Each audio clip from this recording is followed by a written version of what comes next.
good to read at night when you're waiting to fall asleep. Okay, we'll call the meeting to order this evening, Tuesday, May 3rd, 2022 at 6:01 PM. Present tonight, we have Councilman Carn, Councilman Porter, Councilman Wilden, and Councilman, who did I miss? Porter, Carn, Porter, Comber. Okay, sorry. Let's see, so we've got a quorum tonight. I've asked Councilman Porter to lead us in our invocation and Officer Bulgarian to lead us in our Pledge of Allegiance.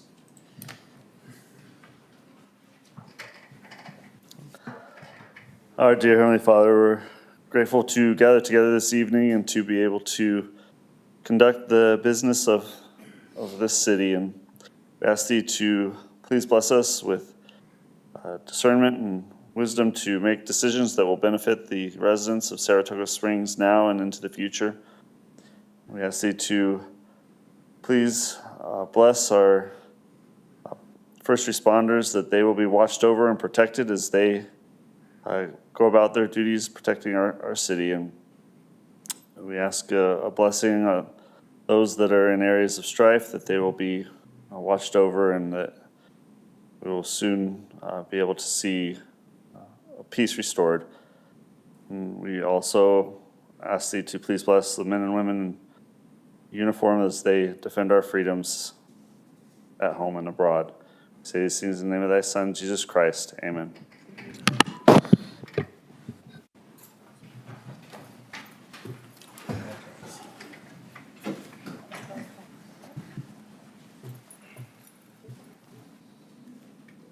I pledge allegiance to the flag of the United States of America and to the republic for which it stands, one nation, under God, indivisible, with liberty and justice for all.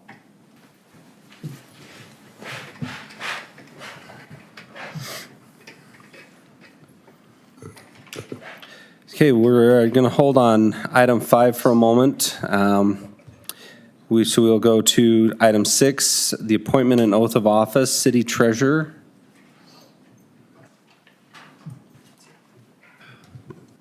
Mayor, City Council, I want to introduce Brock Cleverly to you. He is our new city treasurer, and he has been here for the last month and a half or so? 2 months. 2 months, and if you want to get to know him better, you're free to ask him a few questions. Questions?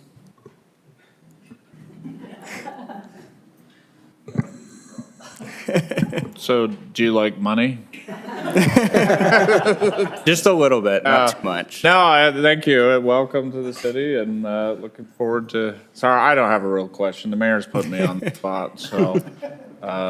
No, you're coming to a great city and a great finance team, and glad to have you as part of the finance team. So, welcome. Thank you. Perfect.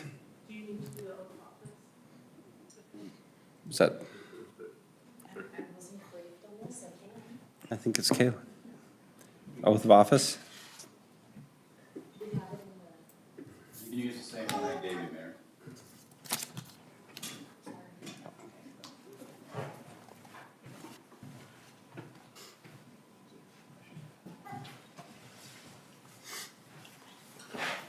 Just raise your right hand. I state your name. I, Brock Cleverly, Do solemnly swear do solemnly swear that I will support, That I- obey, and defend that I will support, obey, and defend the Constitution of the United States the Constitution of the United States and the Constitution of Utah, and the Constitution of Utah, and that I will discharge the duties and that I will discharge the duties of my office of my office with fidelity. with fidelity. Okay, thank you.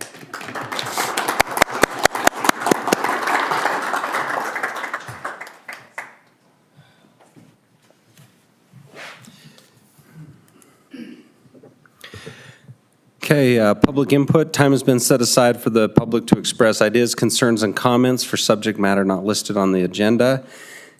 If you're here for the public hearing of the tentative budget, please hold your comments for that. Is there anybody here for public input?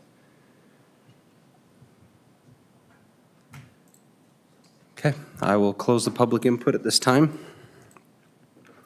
Reports.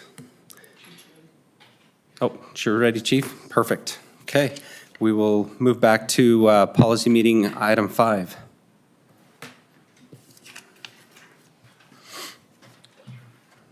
Mayor, Council, it's a pleasure to be with you as always. We're very excited tonight to introduce to you 3 new officers and have them sworn in by the mayor, and also present them with their police officer commissions. So at this time, I'd like to ask Patrick Cullen, Tyler McChesney, and Audrey Reingans to come forward and stand before you. We've got Patrick Cullen here is not new to the police department. He's been a part-time officer for many years. Actually served about the last 15 years in the fire service. Finally saw the light and is switching over to the police service. But he's a paramedic. He's been one of our SWAT team paramedics for several years now. And so we're excited to welcome him.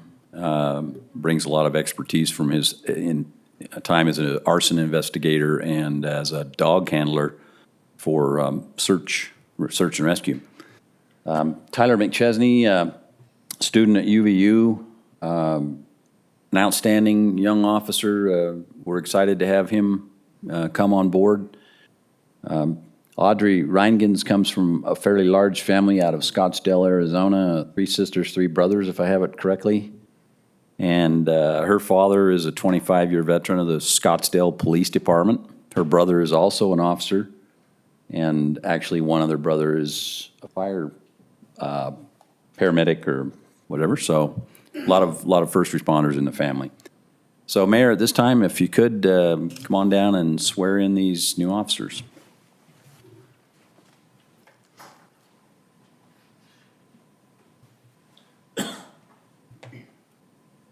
Please raise your right hand and repeat after me.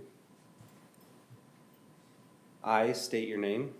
I, Patrick Cullen, Do solemnly swear do solemnly swear that I will support, obey, and defend that I will support, obey, and defend the Constitution of the United States the Constitution of the United States and the Constitution of Utah, and the Constitution of Utah, and that I will discharge the duties and that I will discharge the duties of my office with fidelity. of my office with fidelity. Welcome to the city.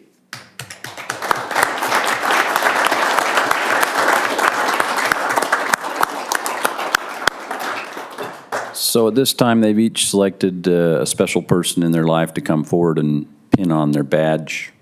And since Patrick is a paramedic, if anybody gets stuck, we'll be set.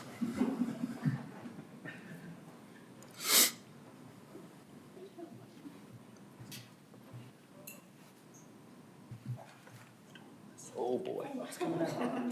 That might be for real. There. Good job, buddy.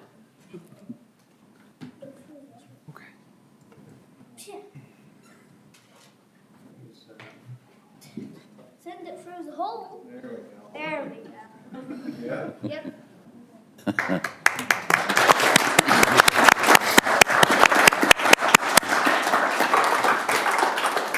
So with them facing the audience, the city council and the mayor have gotten a good look at you. We'll present you with your certificate of commission as a police officer, and I'll read just one of the certificates. They're all worded the same. Saratoga Springs Police Department, Certificate of Commission as a Police Officer. The Chief of Police of the Saratoga Springs Police Department has reposed special trust and confidence in the loyalty, valor, fidelity, and abilities of Patrick Cullen, Tyler McChesney, and Audrey Reingans. In view of these qualities and their demonstrated potential for increased responsibility, they're appointed as police officers effective April 18th, 2022, and they all had different dates. Given under our hands the 18th day of April 2022 in the city of Saratoga Springs, signed Jim Miller, Mayor, and Andrew Burton, Chief of Police. This is what our certificate looks like. Haven't seen it. Congratulations.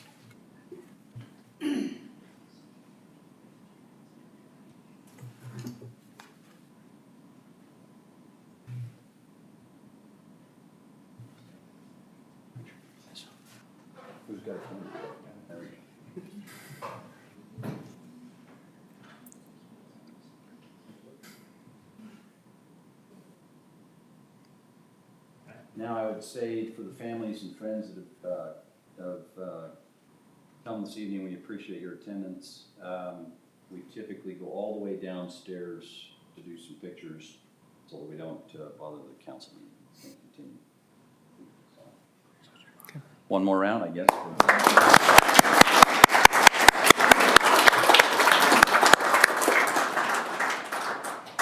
And Mayor and Council, if there's any questions on my quarterly report, now might be an opportunity to ask any. Nope. All right, if it's okay, Mayor, I'll Okay, excuse myself to go with the pictures. sounds good. Thank you. Thank you very much. We need to jump back to item 6, the city treasurer, and entertain a motion on resolution R 22-22.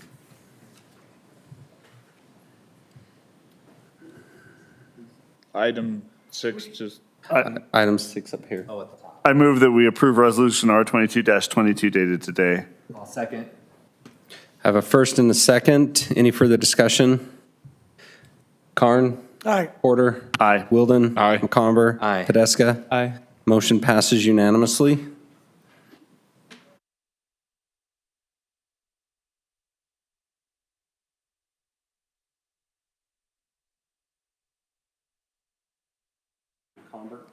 I just wanted to let the rest of the council know that Council Member Wilden, Mayor Miller, and myself had an opportunity to meet with Burgess Owens here at City Hall yesterday, and it was a great meeting. He was very receptive to our thoughts and our concerns when it came to the islands and lake, to the federal lands that border our city, the potential post office in the city.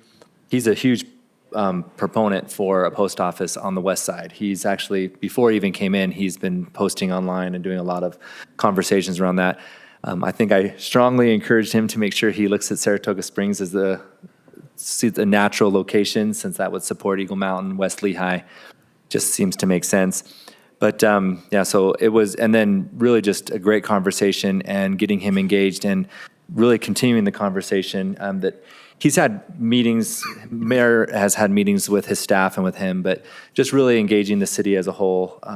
We'll have a lot more, I think, support as we communicate our needs to him.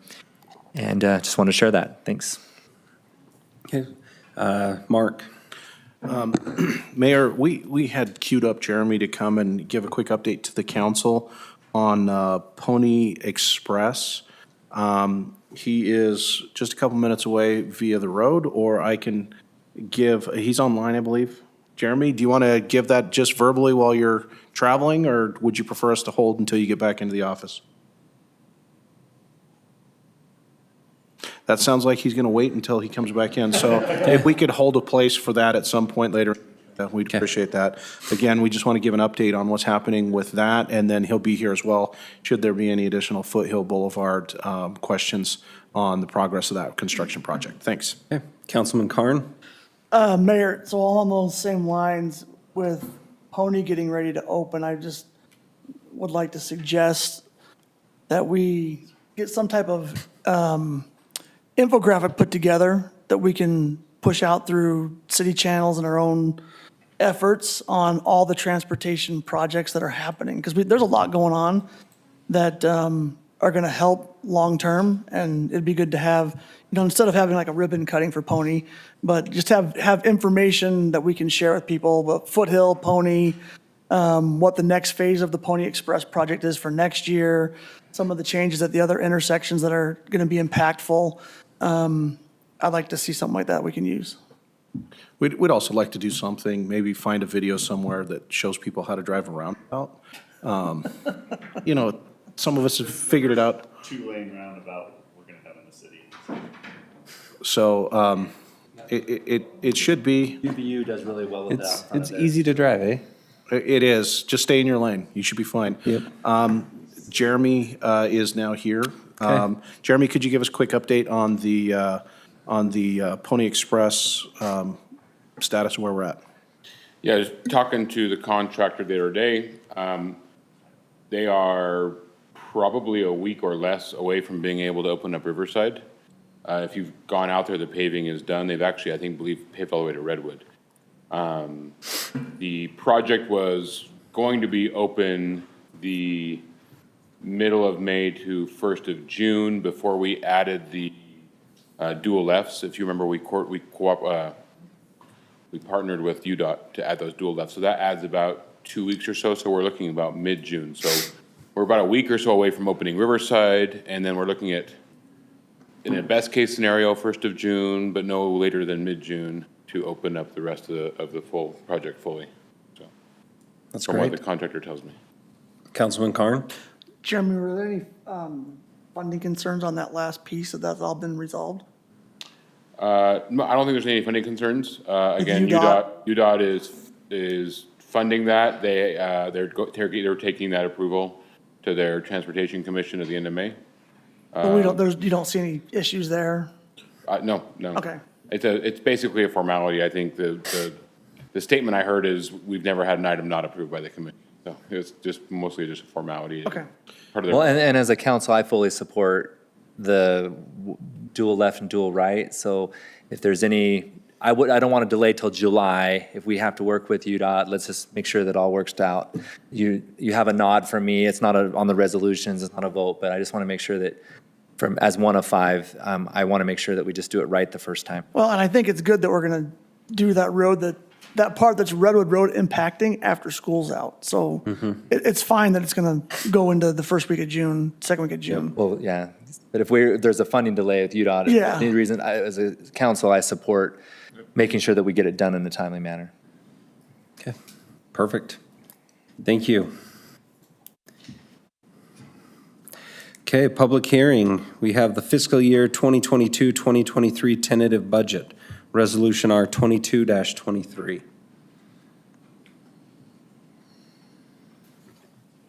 Evening, Mayor and Council.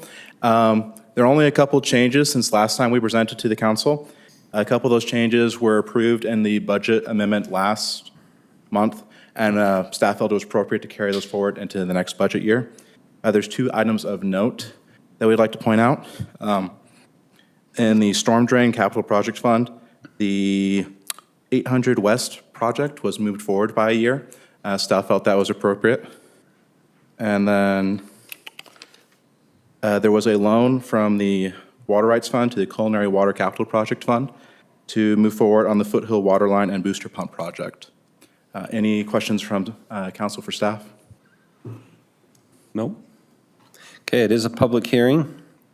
We'll open this for public comment. Is there anybody here for public input on the tentative budget? At this time, please be respectful in your comments. Please limit your comments to 3 minutes. Please avoid repetitive comments. Is anybody here? Okay, we'll close the public hearing. Councilman McComber? Before I make a motion, in case other people have comments, but that's fine too, but I just wanted to say thank you. There's a lot of work that goes into these budgets, and the fact that, I remember in the days in the past where we would be here for 4 or 5 hours going through this because of last minute changes, 10 years ago or whatever. And so I just really appreciate the redlining of any updates and sharing those with us, and also appreciate the conservative nature of the budget. Thank you. And just as a quick reminder, we started this as staff back in about October. Yeah. And we've discussed it several times through the retreat, discussing items along the way. So we appreciate your participation as well in providing us feedback and direction on how to move forward. So thank you. Have you started the 2023, Yeah, I was 24 gonna say only yet? 5 more months. No, July 1st is when. Okay, I'll entertain a motion. I move that we approve the tentative budget for fiscal year 2022-23, Resolution R 22-23 dated today. I have a first from McComber, a second from Podeska. Any further discussion on the motion? Councilman Carn? Aye. Porter? Aye. Wilden? Aye. McComber? Aye. Podeska? Aye.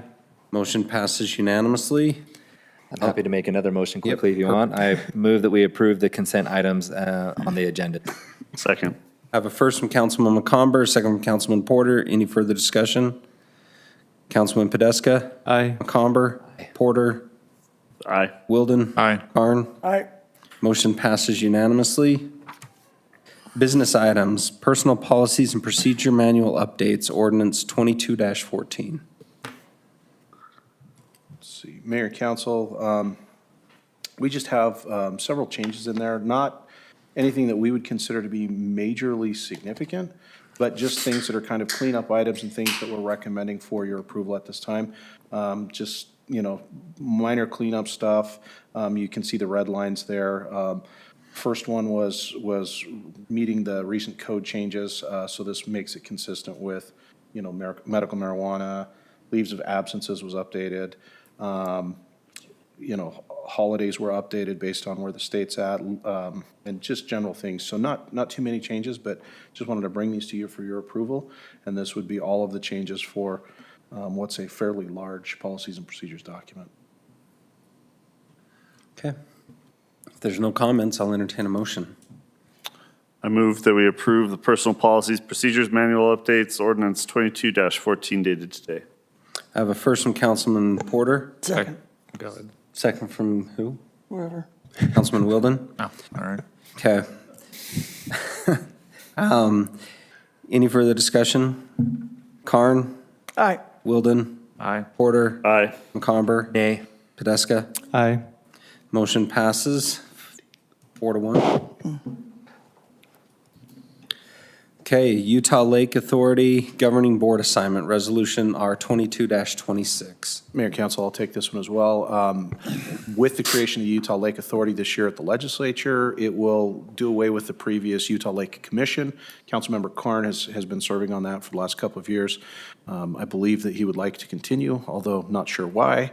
But we would certainly recommend his appointment for that board if you are so inclined, or feel free to point one of the others of you to take that responsibility. I've had a chance to talk with some of the other board members. He's made a lot of connections and needed things, so if he's glutton for punishment, he can go around. Well, and I will say I appreciate the willingness to do that. I think I was on it for about a month and realized it just wasn't going to work because they meet in the middle of the day when normal people work. No, that was a backhand, that didn't come. So my point is, it was incredibly inconvenient for me. So I appreciate Councilman Karn taking the time out of the day. It's at a not convenient time with his work to make that work. And it's such an important thing for our community with everything that's going on. It's becoming more and more. So I did not intend to insult you, so. When you're a senior and retired, you have more time. But my whole point is, thank you for your willingness and taking the time out to do such what I think is a very important thing for our city. Did I redeem myself? You're there? good. Okay. Yeah, and all joking aside, that this is going to be a very important appointment for us as a city. The fact that we have an opportunity to sit on this board is critical. It's going to be a lot of issues in the near future that Chris, I think, will do a great job of representing the city. Perfect. To redeem myself, I'm happy to make a motion. Okay, that would be great. I wholeheartedly move that we approve business item 1, ordinance 22-14 dated today. It's business item 2. The business, yeah. That's what I meant. This is not going well. I retract that. I move that we approve business item 2, resolution R 22-26 dated today. I have a first from Councilman Wilden. I'll second. A second from Councilman Podeska. Any further discussion? Porter, Aye. Wilden, Aye. Comber, Aye. Podeska, Aye. Karn, I guess. I guess. Okay. Now that doesn't count. You got to do the real one. Yeah. Aye.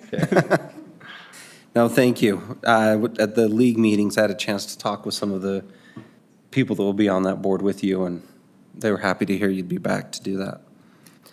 River's Edge East and River's Edge West preliminary plat. Mayor and council, this is a request for preliminary plat approval of 2 subdivisions. They each straddle 400 Eastern Crossroads. The property you see identified in red, currently zoned RC. So tonight we're looking at just the actual platting of the property. There are no site plan elements at this point. I do believe you have some in your packet, kind of what the applicant would like to do, but those elements right now, nothing is being applied for at this time. This is strictly just looking at the commercial subdivision of the property. River's Edge West, a single lot on the west side of 400, and then River's Edge East on the east side between between 400 and the river. Again, the applicant is planning on residential above commercial in these locations. We do have some initial plans that they just submitted as part of this process, but we're not reviewing those at this time. It does give us a good idea, though, of what the applicant is planning. Planning Commission recommends approval with the findings and conditions of the staff report. Any questions from the council? Councilman Podeska? Yeah, so thank you for that clarification. Do we know if it's going to be hotel or just residential above commercial, mixed use? The resident, it's very limited where you could actually put that on the property due to other adjacent uses where hotels can and cannot be located. So likely it'll just be residential above commercial. Okay, and then do we know if the applicant's working with the Jordan River Commission on? Yeah, down the road, obviously, to develop the site, there has to be bank armoring, because right now, some of that could be in the meander corridor area. I mean, it does sit quite high above the river, but there is still that meander corridor, which by our code calls that as a sensitive lands. Can't develop on the sensitive lands. So to remove that, we had a code amendment come through, if you recall, I don't know, maybe 3 years ago, that to remove that from sensitive lands, you do bank armoring, and that'll be part of the site plan. Great. When that comes forward. Okay, that's all. Thank you. Councilman McComber? So it's really vague for preliminary plat. Typically, we see more, and we've given up the rights as a city council for final plat, and we give that to the staff. I'm a little uncomfortable with that, maybe in this case, so potentially when the plans are more solidified and they are knowing what they're going to do, maybe we bring that back to the council, because we don't see final plats. We typically see elevations at this point, We usually see elevations Yeah, at this point. you would see the final plat if what they choose to do there, if they're going to condominiumize anything, that would then still come back to you. Right now, this is just 2 single lots. Right, but a preliminary plat, they come back for final, they're already like spending all this money, all this effort, they put all the then we're gonna get we spent all this money on engineers and architects, and now you're screwing with us, and no, you're not good business partners. I hear it all day long. And so I just am worried that we're gonna get further down this process, and then they're gonna play the game that the council does not work well with development when they've given us no elevations, nothing to even consider, and preliminary plat is what we normally. Because this is the gateway to our city. Because this literally is the entrance to the city on Lehigh, Maine to Crossroads Boulevard. Yeah, right now, we're looking at the plat to identify easements, get road dedication, those types of things. The property is already zoned But RC. final plat goes on the consent calendar where there's no conversation. I'm only one. It sounds like Ryan Podeska is on my side. That's 2. So seems as 2 lacking in people, we can detail. put something on the agenda. Yeah. I'd like to see this on the agenda. Yeah, that's right. Okay. I'm in a really bad mood today, so I'm just warning everyone. You're getting it from me today. Councilman Wilden? Can I mean, to that point, I don't remember the last time I've seen a final plat, which is fine. Because we don't. They just bury them in the consent calendar and they just do all the approval because we gave it to them in that table. I don't even remember seeing it in the consent agenda, because I think if they meet the preliminary plat, there's not a requirement to come back. Yeah, But how are they going to meet preliminary plat? No, I'm not arguing with you, but can you help me on the RC zone? I remember we've had lots of conversations, and maybe this isn't the zone, where it's supposed to be mixed commercial with residential, and then sometimes, here's a residential building, and then here's a commercial, which wasn't really a mix. So I think, is residential, commercial require any residential to be on top? right. In the RC zone, it's permitted use where you can do residential above commercial as permitted outright. Okay. Now, That wasn't his question. But So if they were to do that and condominiumize it, then they'd have to have another plat come back to create a condominium plat. Well, I guess what I'm saying is I wouldn't be comfortable approving with housing going in an RC if it couldn't be anywhere other than on top of the commercial buildings. It's required to. It's the only place you can put an RC.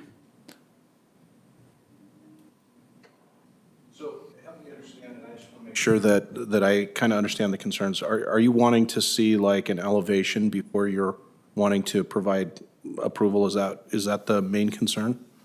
Well, typically, we have a general idea of what's coming on the property before we're giving all these rights. And this is, all of a sudden, this is like, we might do this, we might do that, and maybe this, and there's gonna be some residential and commercial. This is, and in the 12 and a half years I've done this, I've never seen us do a preliminary plat this vague without saying, you need a concept plan, we need to have some more direction so we can give feedback. Because this, to me, is as important as Pioneer Crossing is the entrance to the city, as Redwood is at the north end and the south end. So I think to be fair, I don't think we've seen an application before in the commercial zone where they do commercial on the main floor with housing above it. So I think this is probably one of the first applications, or the first application we might see under this section of code. So I'm hearing a desire to kind of see what this is going to look like before you're wanting to move forward. Is And help that? give some direction so that they don't come and they get a nay. Okay. The worst thing could happen is all of a sudden, we don't like what they're doing and we say no. But right now, if I understand correctly, with this preliminary plat, if I understand from my experience, this is when we're supposed to try and give as much feedback as possible to prevent them from complaining that we are not good partners because they spent all this money down the road, and then all of a sudden now they're like, and then they guilt us into approving their project. Okay. Can I maybe add a suggestion? Like, if we don't approve the preliminary plat, if they want to move forward developing a final plat, I would be okay if they want to spend the money bringing a preliminary and final plat at the same time. I mean, that's. But Rest with they- the final plat, then you're looking at, you wanted to see all the details of how the site's to be developed, or just see, because the plat is really just showing the land division. Well, I think to Councilman McComber's point, I just see red dots on the screen.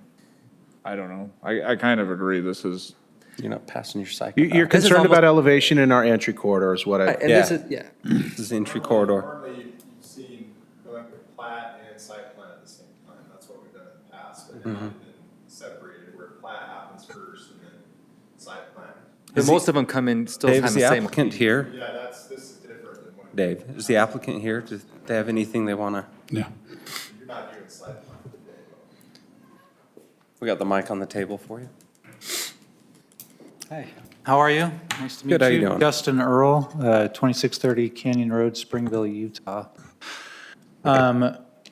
We're thrilled to show you the site plan. The city's process, I guess, changed, and we were told this is not the order or the time to bring together the renderings and the different amenities that will be on the site. But, I mean, we've got it all drawn, it's all ready to go, and we're thrilled to do that, but just, we were That you got advised this is caught in not the middle- right process. Sorry that you got caught in the middle of it. Did you change the process or did we vote to change the process? It's not really the process. From the planning side, we're just how to divide, create the land division.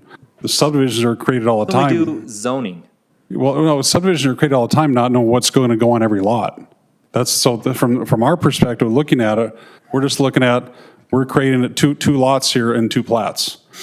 How it's to be developed will come back to the city down the road. Now, again, in some of your packet, there is some of the details, yes, but it's not to the extent where it's gone to planning commission for site plan approval. we'll talk about it later.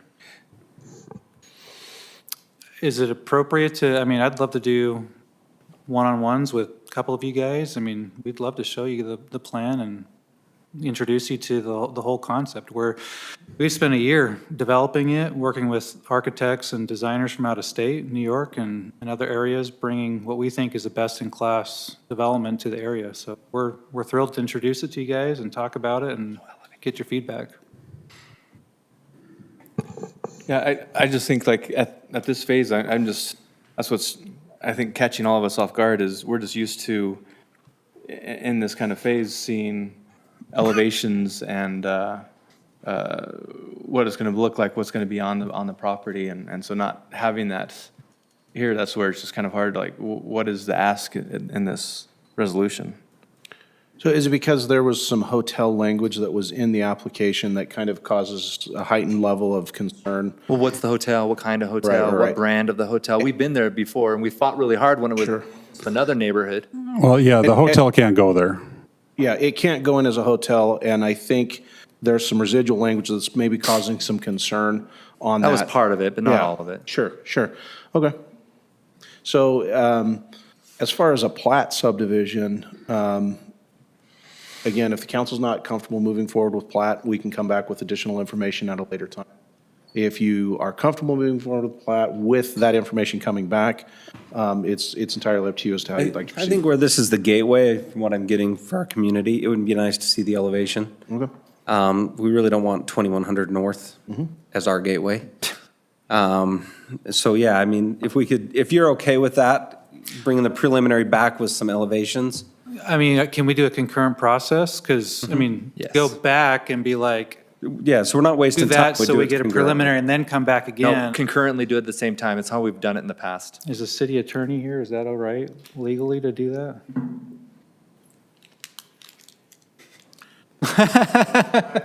Legal opinions to developers, so if the council would ask Oh, me excuse a me. question, I'm happy to. Is that okay if he brings them back concurrently? Well, so the issue here is you're just looking at the plat right now. It's like you're platting a residential lot. Right. The house that would come later, or the structure that comes later is part of the site plan process. Right now, they have the rezone, which is the difference between Harvest Hill. They didn't have the rezone at that time. So it's slightly different. All you're looking at really is just the subdivision. only. Into Are two you lots. okay- are But you when a okay develop- with this when a de- lot in the regional commercial. But when a housing developer That's it. comes, they bring elevations. Here's the 7 or Right. 9 elevations that are going to be in our neighborhood. We'll make sure that we don't have, more than 2 of the same ones within 3 houses of each other. We know the density. We know the density. We know how many houses are going in there. We know how big the buildings are going to be. We know how big the lots are going to be. We know there's 9,000, I mean, Yeah, I totally understand, especially because in the past, our practice has been to do the preliminary plat and the site plan together, and so you see those elevations. We've even done that on commercial buildings, too. Is there something in the code, though, that says that you're not sure that it meets the standards for subdivision? Yes, and that's maybe what I could look through the code really quick. If you can give me a few minutes, I might be able to find something, but that's really what you'd base your decision on is, we're not sure this meets the requirements of the code for a preliminary plat approval. And I could pull David Mayor. aside and see if we can. Can I move to table this to a later point in the agenda until we can get? That's my recommendation. Can- You have to show in the code. We'll just, once he's Doesn't meet had a chance to look plat through it, we can. look at it. approval requirements. Yeah. That makes sense. Perfect. So we'll hold on this and we'll go to item 4 and come back to item 3. Great, thank you. Did you have something else you wanted to add? I just wanted to be invited back to the microphone for that. Definitely. Okay, item 4, Patriot Park.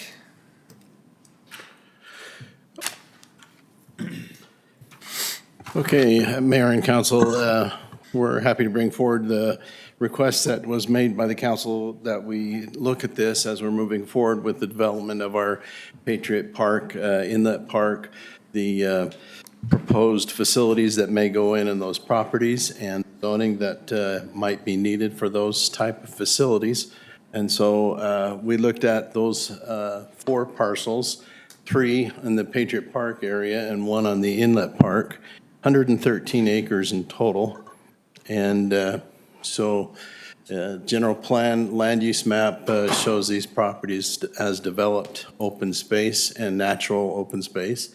And the proposal is to change that to institutional in the general plan, and that the rezone be similar, that the current zoning and planned community be changed to institutional/civic.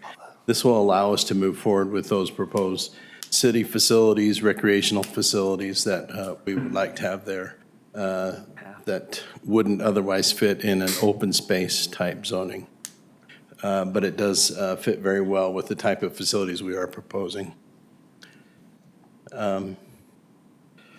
Not a whole lot else to it than that. We may look at our other parks at a future date to see if this would also be an appropriate zoning for them, as they are currently zoned developed open space. A park can be either that or institutional, but it kind of depends on the overall use. And so I think that's why we determined that the institutional/civic is the most appropriate zoning for this park area. Perfect. Questions? Any questions? Councilwoman McComber? I think this is great. It's helping to clean and make it very clear. I think maybe we could look at a certain size to take them, to do the effort for the institutional and civic use. Pocket parks maybe isn't as worth the effort, when they're really small little sections in a development, but like, our park up Shea Park, that's a bigger park, you know, the bigger ones, potentially bringing into this zone. Okay.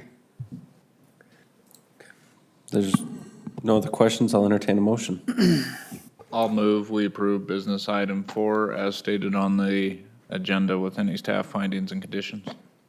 I have a first from Councilman Wilden, I'll second. second from Councilman Podeska. Any further discussion? Councilman Carn?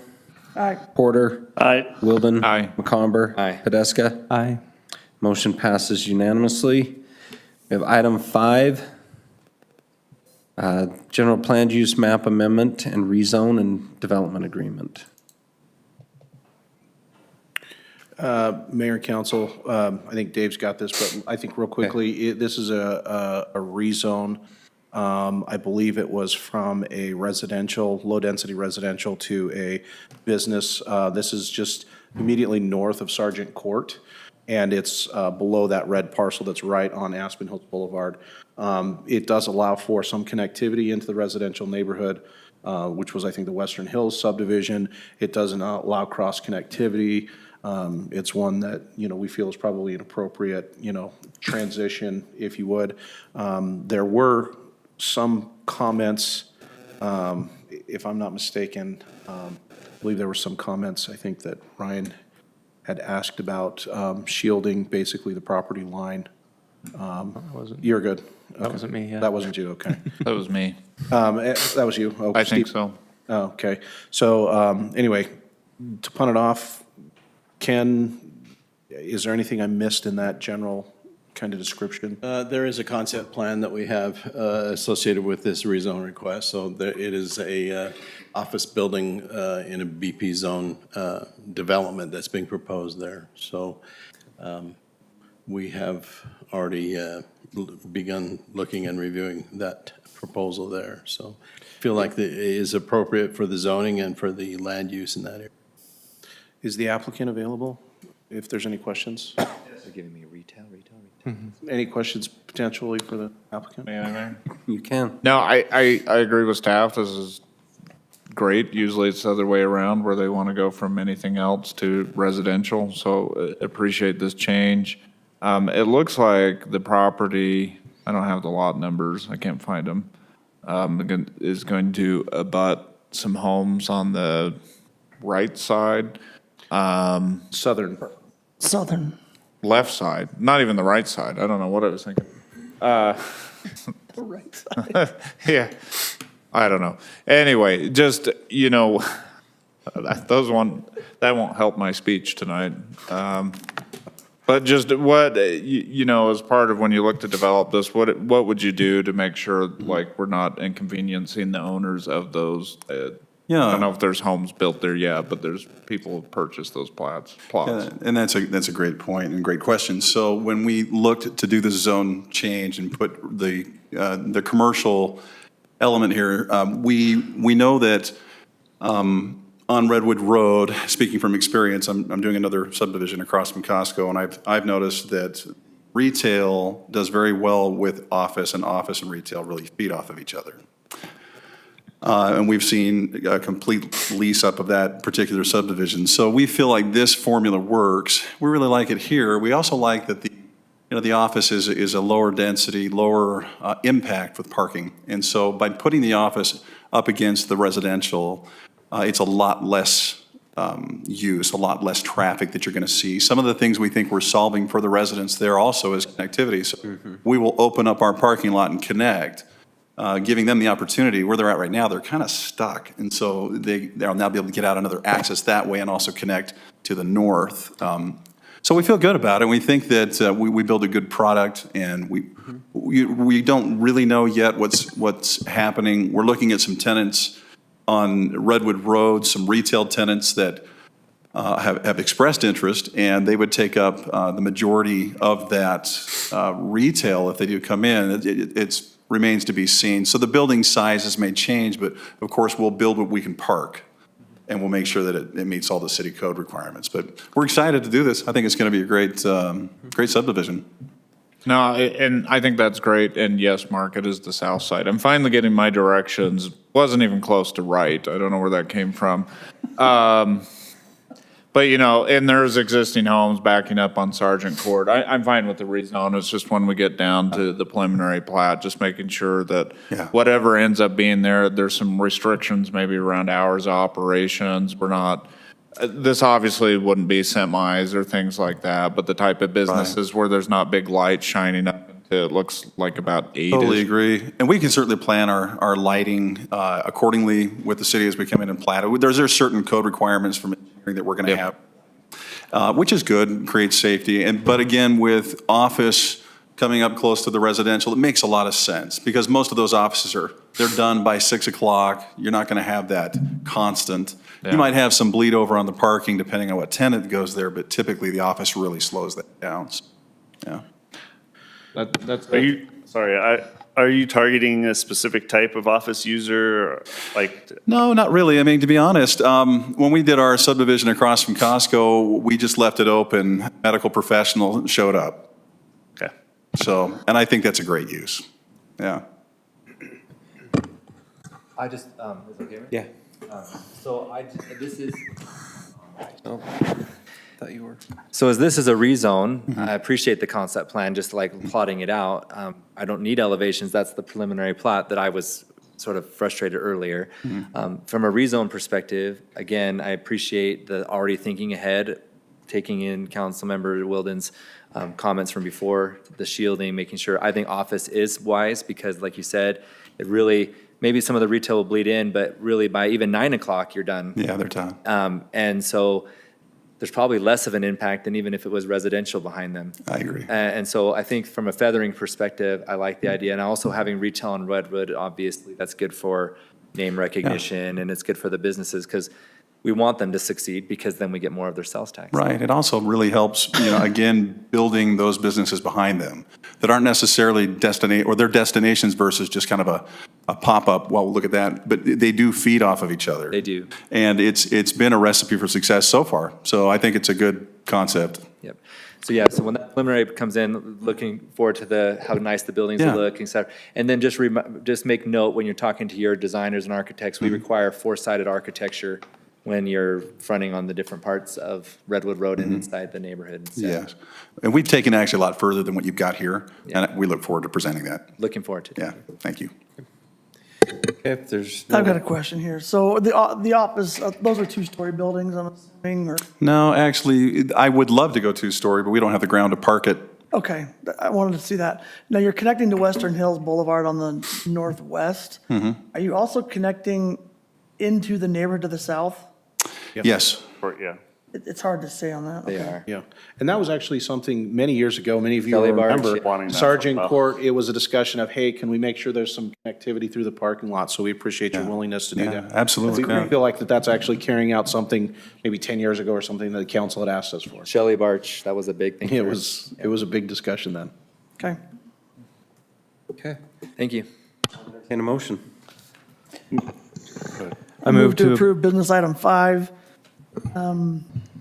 ordinance 2216 dated 5/3/22 with findings and conditions in the staff report. I'll second. Okay, I have a first from Councilman Carn, a second from Councilman Porter. Any further discussion? Kadeska? Aye. McComber? Aye. Carn? Aye. Wilden? Aye. Porter? Aye. Motion passes unanimously. Thank you for your Thank time. you. Thank you for your time. Appreciate that. Mayor, we could revisit that other Okay. item Could I- number. Could we hit the Freedom View Cove? Because that will be actually probably very simple. This one will be 20 seconds. This will be fast. I've got an easy path forward. Mark's rolling his eyes, so. Oh, Okay. you're saying 20 seconds. Let's see it. What about the clock? Where's the, going? Oh, go ahead, Kevin. We're just teasing. Okay. Basically, so for item 3, as I review the staff report, there are handful, probably a dozen can complies that would probably be, you'd probably get more information in the site plan that would help you determine if those can complies are complies. So that's what I would recommend that you do, that the can complies in the staff report and the code requirements that aren't determined are met currently, that the site plan be brought back so you can make that determination that the can complies or complies. Plans. Makes sense. You know, that's great advice, thank you. I really we've talked about in the past, we love it when we come up with all this, not can comply or maybe comply, it's complies. And I think that's where we get comfortable with other things in the past.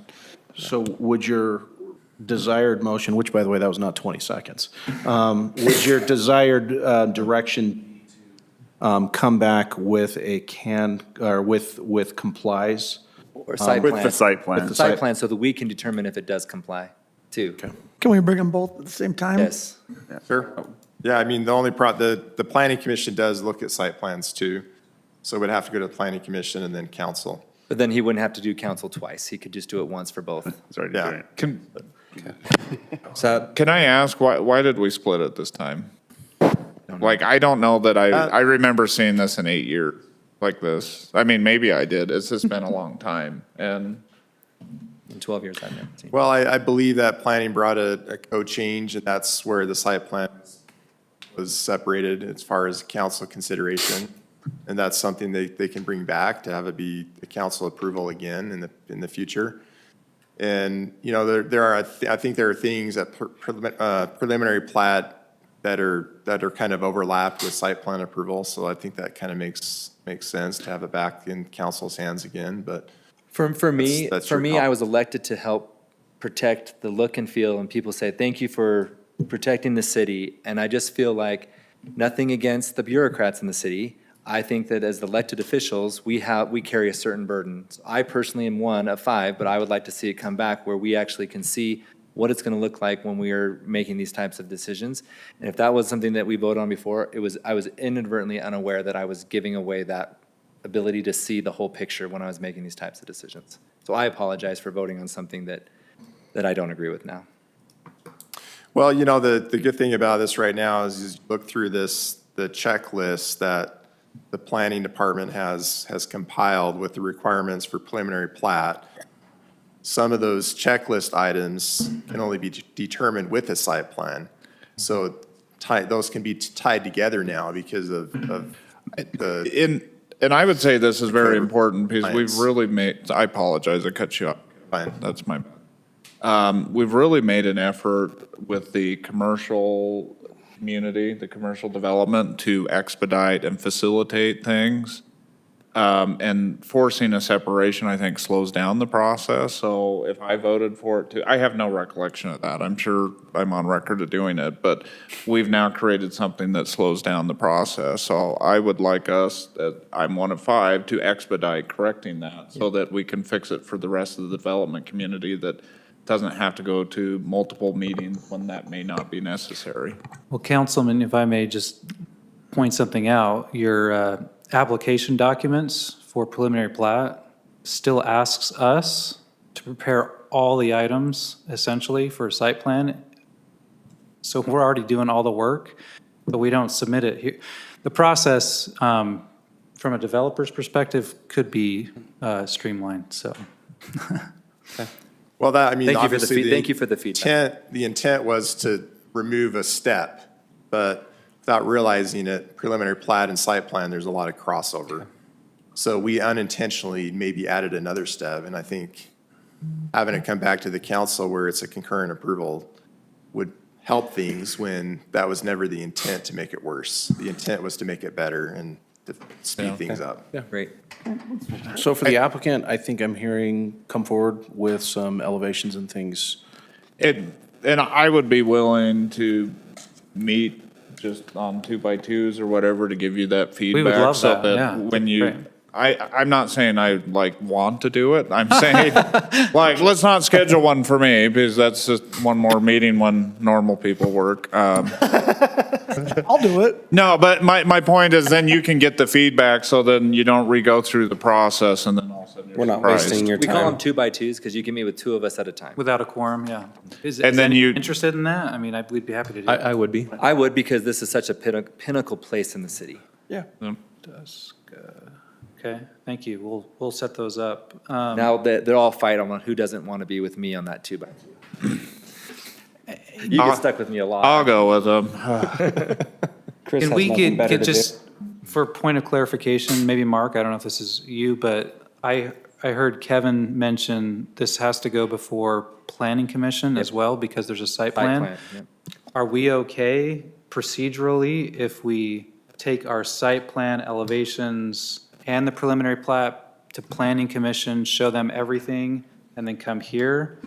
So that because if we come back here, show elevations and everything, then we've got to go back to Planning Commission again, or is it? Yeah, I think planning commission, they could just vote to make their site plan recommendation conditioned on the preliminary plat approval. So you could go back to planning commission, then come here for basically. I think in the It'll keep you meantime, from we'd like to looping. do the 2x2s because we could get that feedback. It'll as we keep you go in from there. looping back. So Yeah. just go to the planning commission while you're meeting with us and then come to us. And I'm sorry, planning commission actually votes to approve it, not make a recommendation to the council. So their They approve vote site to plans. approve the site plan We would give be away all of our conditioned power. on the council worked approving. us. Approving the preliminary plat. plat. That stupid table that we filled, that they did, and I was, remember how concerned I was because we were giving up too much.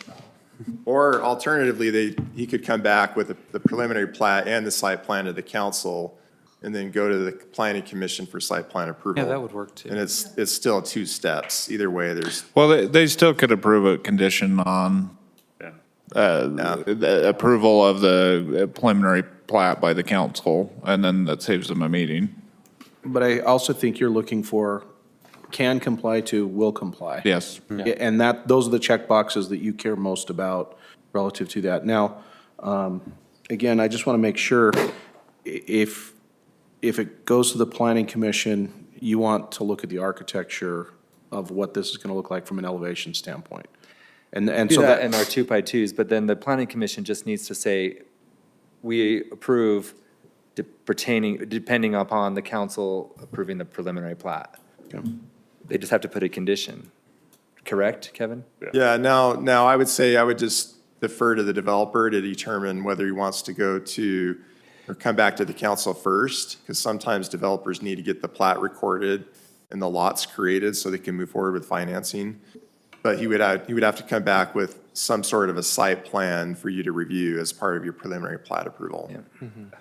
To help you determine if the Yeah. If they checklist items complies, are yeah. met. Great. Right. Thank you, we'll do So I that. would just defer to the developer. Either way, it's 2 steps. Okay. And he doesn't have to repeat any steps. Great. If Ken or whoever can work with them to set up those 2x2. And I would encourage the council to make a vote, just basically to table this. Okay, Or continue. Or continue, either one. I'll entertain a motion. Move to continue business item 3 to a later date. Okay, I have a first, I'll second. I have a second from Councilman Podeska. Any further discussion? Can you just add a reason for that because of the requirements in the table, not? For the reason that we want more clarification on the Site plan. on this site plan, as well as making sure that the can complies are converted to complies. I amend the second. Okay. Podeska, Aye. Comber, Aye. Wilden, Aye. Porter, Aye. Karn. Aye. Motion passes unanimously. It's 20 seconds, Mark. that was not 20 seconds, Kevin. Thank you. Okay, Said 20 thank you. minutes. No. thank you for your time, sir. You owe Keaton big time, that's all I'm saying. Freedom View Cove.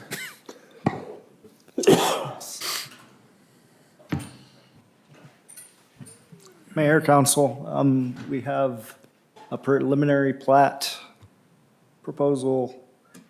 I messed up and put final on that. It's R110, it's low density residential down on 7350 North, which is 145 North down by the lake. Keaton Morton's the applicant. It's the Freedom View Cove subdivision, there's 5.25 acres. It has 16 lots. As you can see right there, it's up against the Mountain Sunrise Academy. There's residential property to the right, that subdivision's already built, and then above that is Lehigh, Utah County property. So for the landscape and open space, they provided playground structure, 4 benches, 300 feet of hard surface trail across the front. They're short 1.01 amenity points, but they'll do the fee in lieu of open space agreement, pay for that, and I've already drafted that up ready for them. That's a little closer look at where it is. There's just benches along the front, playgrounds up next to the detention basin, up closer to the house. And then Planning Commission recommended approval. Is that May I- Councilman Wilden? Thank you, Mayor. You know, just looking through the complies and does not complies, one of them required landscaping does not comply. Is it going to be comply because of the fee in lieu of? Yeah. So I would just suggest maybe in the future, instead of writing does not comply, say Complies something with. complies with that. Because that, I mean, when I scrolled through it, that's the first thing, and I kind of I read that that's what they were doing, but that would, it does not comply, and then putting a little footnote in it. I didn't realize they had much power before. I will. Well, and it's I will highlighted check in that. yellow and red. I know, it's, so I see it later. Oh, no. I will fix that. But that, no, that's my only question. I don't have anything else. It looks good. Okay. I just had a quick question. Is the landscaping in the front, is this an HOA that's going to maintain that? Yeah, it will be. Great, that's all. Is the detention basin fully grassed, or is it native? It'll be grass. It'll be all grass? Okay, great. Okay. And is it tract homes, or is it custom lots, people are coming with their own plans, or is it like a single builder for the whole thing? Sorry. You're good. Yeah, so we're partnering with a builder, so it'll just be, and I'm actually keeping one of the lots, so my wife and I will be moving here as well, so, yeah. So you'll be sure to make sure that there's not. Yeah, exactly. A tract house 4 in a row? Exactly. You'll have the biggest one, I'm guessing. Yeah, I have actually Yep. predict your lot. Is one of those back corner ones? yeah, it's the back corner one. Yeah. Yep, That'd be nice. Away from the school, smart. yep. Now, is that your right or Wilden's right?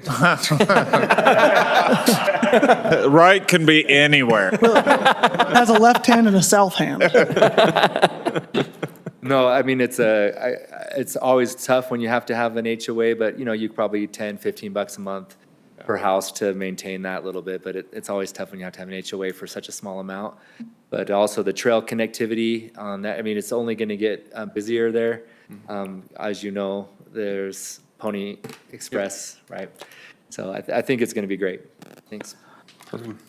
Okay. So my only concern with this is, and nothing we can do, but we keep getting these little pocket neighborhoods that keep coming in along this road, right? And this has got no connectivity to anywhere else but that main road, and the traffic out there is already bad.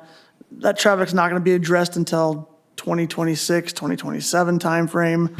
And it's just, I just wish there's something we could do there. I understand.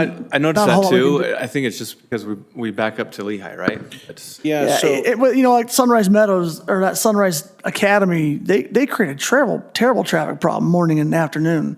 And people are not going to be able to get in and out of this neighborhood with that backed up traffic because it backs up all the way down the road. With Pony Express, though, we're looking at putting a turn lane, right? There would be, but Yeah, but it's a again, ways out. when we fast forward several years and becomes a 5-lane or something like that, it's gonna be challenged. Now, I mean, you could require it to stub through to Lehigh so that at some point there's some cross connectivity. Again, we're not sure when Lehigh would do that or if they would do that. And we certainly don't know if it's gonna be within that 26, 27 timeline anyway. But, that is something that if it's a large enough concern, you could do. I don't think that's what the applicant really would like to do, but it is certainly an option. I think right now.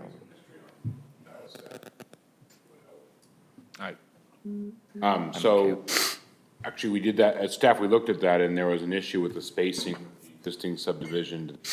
So, Reagan Drive is immediately to the east of here. It does stub to the north. And so, from an access spacing on an arterial road, we don't want to have 2 roads that close together. So, it was this dilemma of they're sandwiched between, what is the subdivision to the east called? I forget. Willow Glen. Willow Glen, someone is familiar with that. So we had an access spacing issue with public roads. So they literally can't meet our code with public road access spacing between Mountain Sunrise Academy and them. And so by making it a private road drive approach, we're less concerned with having two ongoing traffic where cars are trying to get onto the road. Sure. Because this is a dead end, we're less concerned now that we, such a small amount of traffic, that the bigger traffic volumes coming in out of Mountain Sunrise Academy and Regan are properly spaced now in Ontario. We strategically actually did not want this specific access to sense. have any traffic. That makes sense. It Because does. there were so many roads so close together. But Chris, it's a good point. Yeah, I mean, these little pocket neighborhoods aren't connected, and it creates issues. Right, yeah. On a busy I would say that this is somewhat unique because the other pocket neighborhoods we did stub to, this one we chose not to because. I see that. Stub road Makes just sense. to the east. And I think we even suggested that Mountain Academy stub to the north as well, and I believe there was, no desire on their part to have that. So, again, it's a tricky thing where we don't control back of house on something like this. Okay. And we know how good Lehigh is with lining with our roads. Alpine Boulevard, Aspen Hills Boulevard, just saying. Perfect. Any other comments? If not, I'll entertain a motion. I will, this is item 6, right? Yes. I will move that we approve business item 6 with all staff findings and conditions. I'll second. I have a first from Councilman Wilden, a second from Councilman McComber. Any further discussion? McComber. Aye. Wilden. Aye. Porter. Aye. Podeska. Aye. Carn. All right, Motion passes unanimously. Okay, code amendments, Title 19. Okay. Do you want me to come over there? This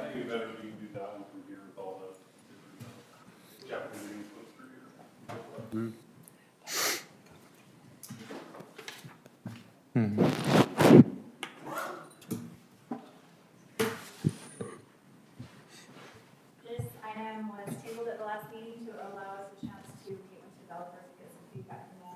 Is your microphone on, Sarah? Your mic's not on. Oh, it was, sorry. Okay, there. So, as a result of our meetings with the developers, there are several changes that we have made for your review.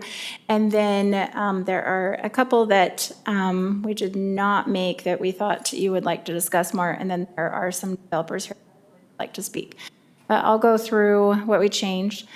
So we simplified the definition for office, warehouse flex to warehouse flex. What was happening is that was getting quite convoluted, and then it was being treated as a building rather than as a use, and it's actually a use. So within a particular building, you could have a space that's recreation, you could have a space that's warehouse flex. And then what we did is we still have the requirement for office space in the warehouse flex.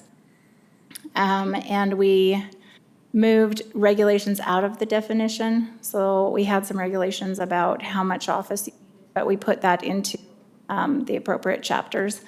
And so in 1904, we reduced the minimum lot size from 30,000 to 20,000 for that zone.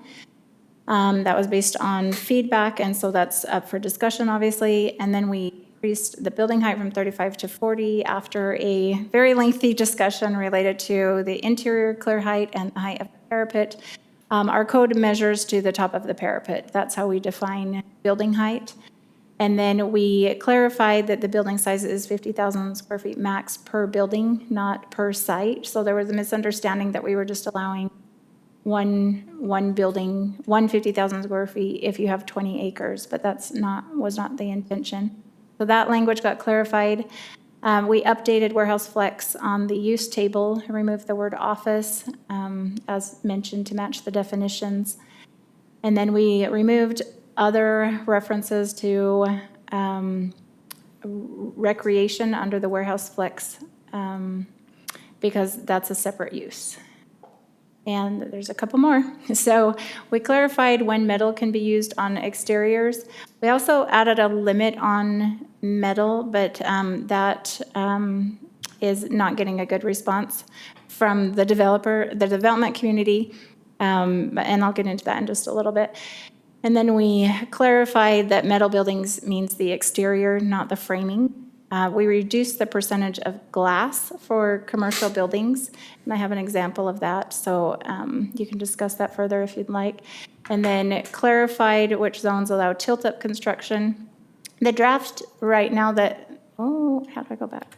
Sorry, the draft right now, we clarified which zones allow tilt up, but we do want to add RC to that zone for some of the big box items. So that one we do want to amend, include the RC zone as well. And then we eliminated a reference to 30% office space in office warehouse flex because that was referring to the entire building, and we need to be treating warehouse flex as a use, not a building. And then, however, we still had the language for 10% office or retail in those buildings, and we kept that in there. And then we added some language to say that the 10% could be split over multiple stories. So for example, if 10,000 square feet of office was required, that would be a 100,000 square foot building, but that could be, 5,000 on each floor. And then we clarified how the percentage of glass is determined. So our code has a requirement for a certain amount of glass on the front elevations fronting streets. But it wasn't clear, it says for the first floor, but it wasn't clear what the first floor was. So we defined the first floor as the first 10 feet from finished floor elevation, so basically the first 10 feet. So within the first 10 feet, the elevation needs a certain amount of glass. And we're proposing 30% for heavy commercial and a reduction to 35% in the other zones. And I'll get to that a little more as well. We removed the term hierarchical in this section. It kept saying, as we reviewed that further and with input from the development community, that's not a common term. We had borrowed that from another code. So we just took that out. It still has the exact same meaning without it. So I'm going to get into size and scale because this is an item that we would really like the council to make a decision on. When we had our work session, we looked at all different kinds of scales from, a proposal we were getting from that was 300,000 square feet, several proposals we were getting that were 80 to 120,000 square feet. And then we looked at the Mill Pond development. And we really, and the feedback we got was that that is what we would like to see in the heavy commercial zone, is something similar to what we're seeing in Mill Pond. And so we based the size limits on what we're seeing in Mill Pond. And so if you have 20 acres, you can have one building that's 80,000 square feet, and then the rest would be 50,000 square feet. And you can see that the 50,000 is well above. So Mill Pond has 3 larger buildings, and then it has a whole range from 9,000 to 40,000. So you can see that the 50,000 is generous in that regard. And then the 80,000, Mill Pond is about 40 acres. And so if you had 40 acres in Saratoga, you would get 2 buildings that are 80,000 square feet, and then the rest of your buildings could be up to 50,000 square feet. So this is even, as far as the large buildings, that's similar to what you're seeing in Mill Pond, and then it's generous compared to what you're seeing in Mill Pond. And I'm sure you'll hear, all of you got an email today from one of the developers, and so you'll hear more on that. And then we had additional changes.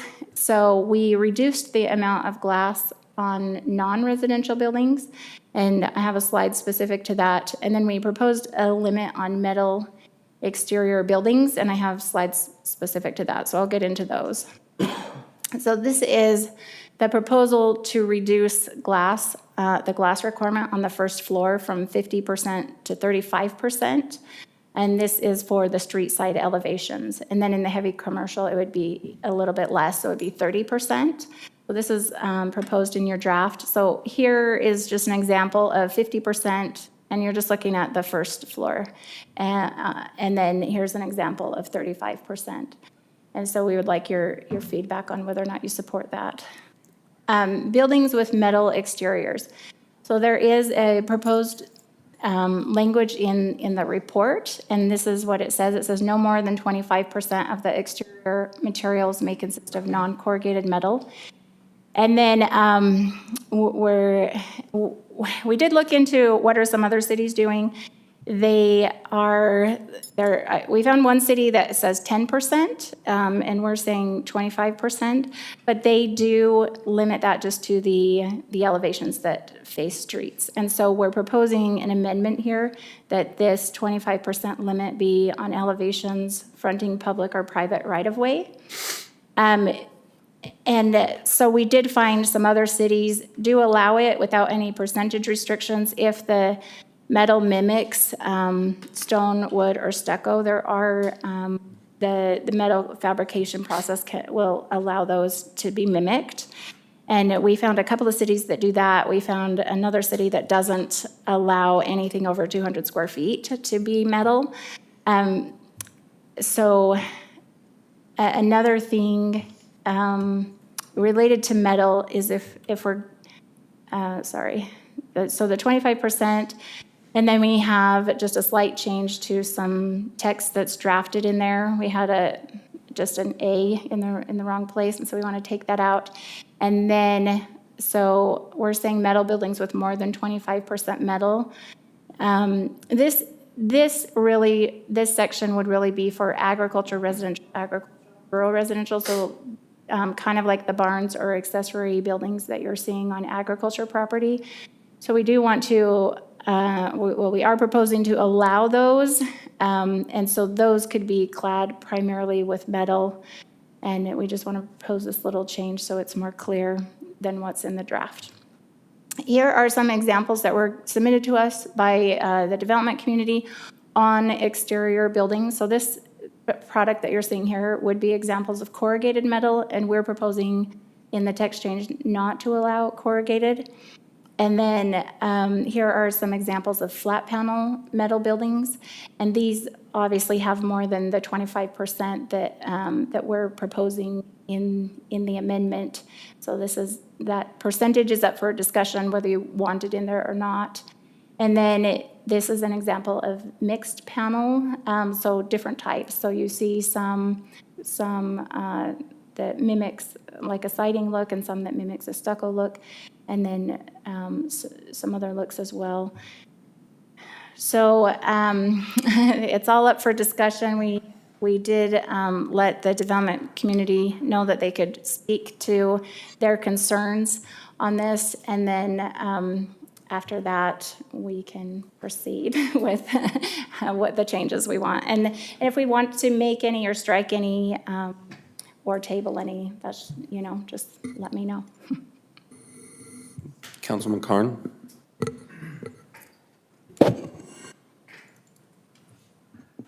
Would it be okay, Mayor, if we invited Keith Lindstrom up? Yep.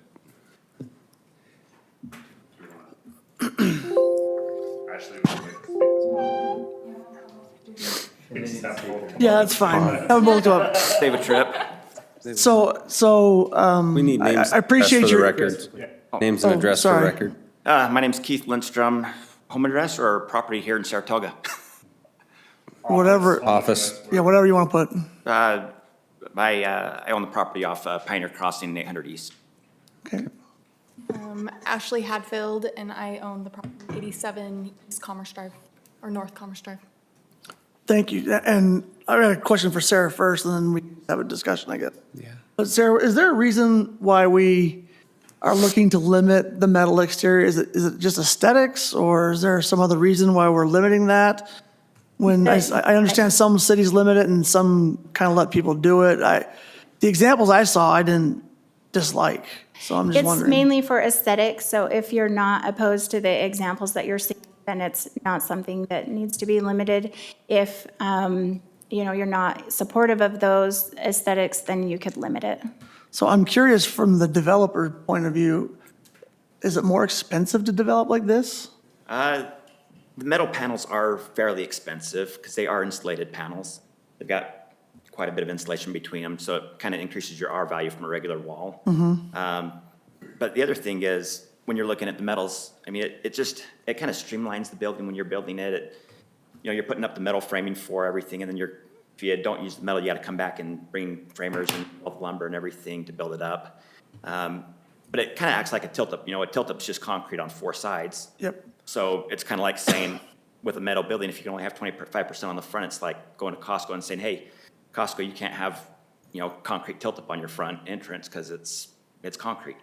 Yeah, I mean, so I'm not opposed to the corrugated or the flat metal as far as how they look. That they don't. I think they look good. I think they're good-looking buildings. But Chris, my concern is that top right one is what we'll get without the black.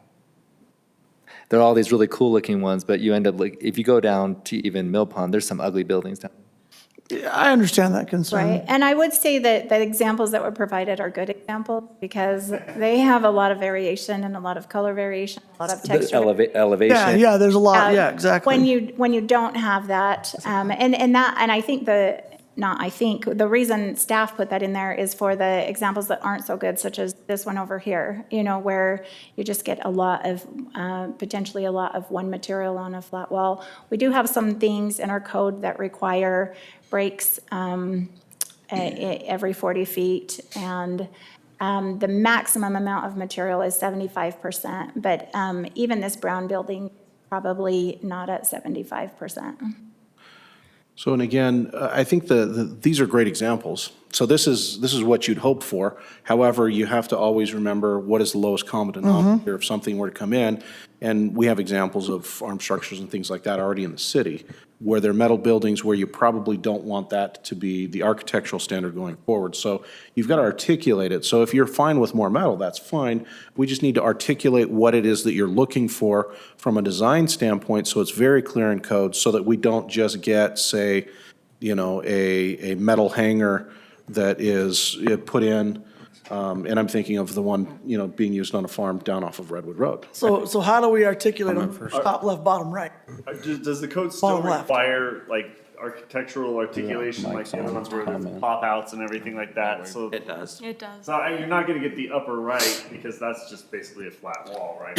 You could- have to have- You could get the upper right with some awnings or with like a pillar every 40 feet. And you can specify it to be architectural grade metal, because, the last thing you want is a farm building or a garage pop up in this community. So if it's specified as architectural grade, that takes away from, a Metal Mart type building, and it kind of puts it into more of something aesthetically pleasing. And that's kind of what we want to make sure we've got the availability to do. And Councilman Wilden had a quick comment. And I wonder if this would partially address it, Sarah. I think you mentioned, maybe something like, hey, 25% limit, you're okay if you want more than that. It needs to mirror or mimic the appearance of natural materials or stucco or whatever the other options you said. Right. Some of the other cities require that if metal is used, that it mimic stone, wood, or stucco, and they might have had some other, but those are the 3 items that were repeated in a couple of codes was stone, wood, or stucco. And at least maybe I'm, Sarah, you'd probably know better, but I feel like if it mirrors that, you get away from some of the bad examples that we're talking about. So, that would be my. These are corrugated, and so they're not doing that. So if you do support corrugated, then I don't know that works exactly. So that it's a little bit of, and on that topic too, we could just bring that specific item back and keep everything else if we need to discuss this more. And, the development community, we're okay if it's mimicking stucco or stone or wood. In fact, that's kind of what we prefer, but we want to just make sure we got the flexibility to build something that the architects say will look good. To Councilman McComber's point, or Councilman Wilden's point, sorry. Maybe, if the upper right and, even some of these other ones up close, I think, I've seen the one in the lower left and it looks fine, but maybe we just want to get rid of corrugated metal and then just only have the other And then you type would get, so this would be flat panel. that mimics other materials. And we can And do if we that. could work up a definition for architectural metal panels or whatever, that would be good. Then we could use that.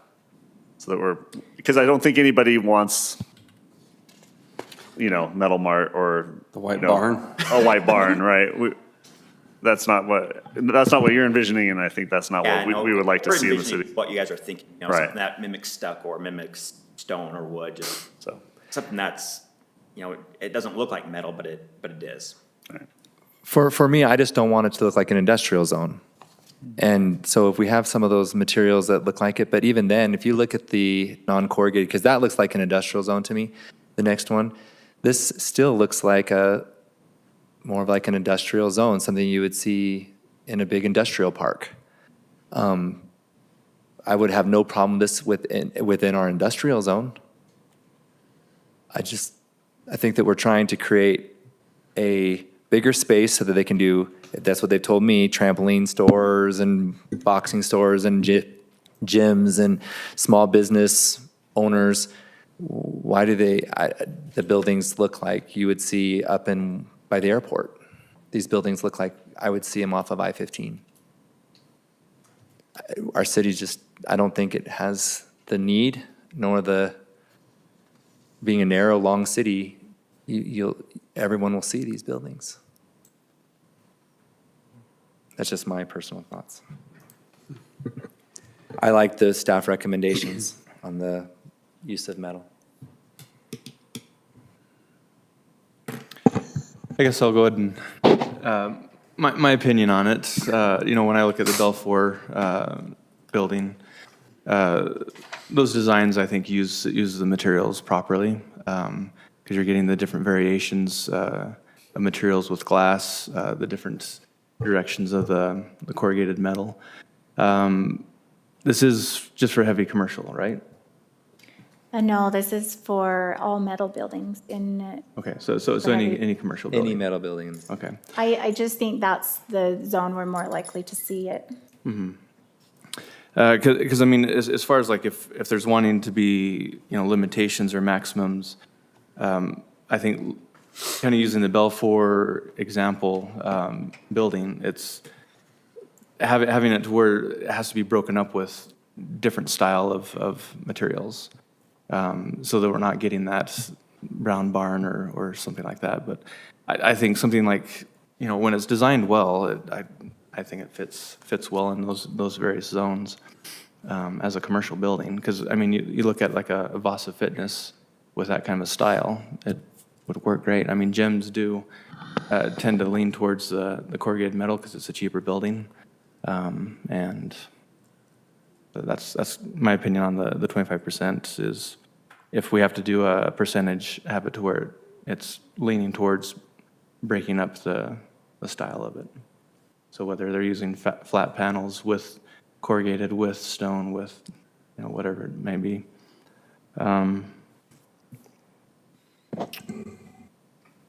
What was the kind of jumping topics, what was the discussion behind 50% down to 35% on the glass? Oh, okay, so we, let me go to that. Just while you're looking that up. Yeah. When it comes to the metal, I'm okay with more metal, not the corrugated, the architectural grade. The panel? Mimics other stuff, I'm okay with that. It's the corrugated barn metal, like the white barn on Redwood. I don't want to see half of a building that looks like, Yeah. yeah. But I mean, if you had like a Belfour, like does that? Which one's the? Can you bring up those image? That bottom left. No, go back. Back. Bottom left. So you can't really see it from this distance, but it has. The gray is corrugated. The gray is Yeah. corrugated and it's going horizontal. The white is corrugated and is going vertical. And then they have the flat panel on the red. I think it's too much. I'm more with the architectural grade. Like I Because- said, we're okay without corrugated. It's just we want, to be able to use flat panels or stuff that looks like wood or stone, stuff like that, so. Okay, that's great, yeah. Yeah. Okay. And I'll jump back to so the feedback that we're getting on the 50% glass is that impacts their storefront space or storage space, things like that, and that they're struggling to meet the 50%. And we don't have to change it, it's just feedback that we've gotten multiple times over multiple developments, even small ones, like we processed a dance studio a few years ago, and they had a really hard time meeting that 50% as well. And then we've been hearing that on some of these retail spaces. This one right here is the North Shore Commerce, so over on 2300 or close to 2300 and Pony. And they can, so they first submitted their elevations on the bottom, which has 35%. We let them know about the 50% rule, so then they increased that, but they did have concerns about how that impacts their internal space as far as displays and storage and things like that.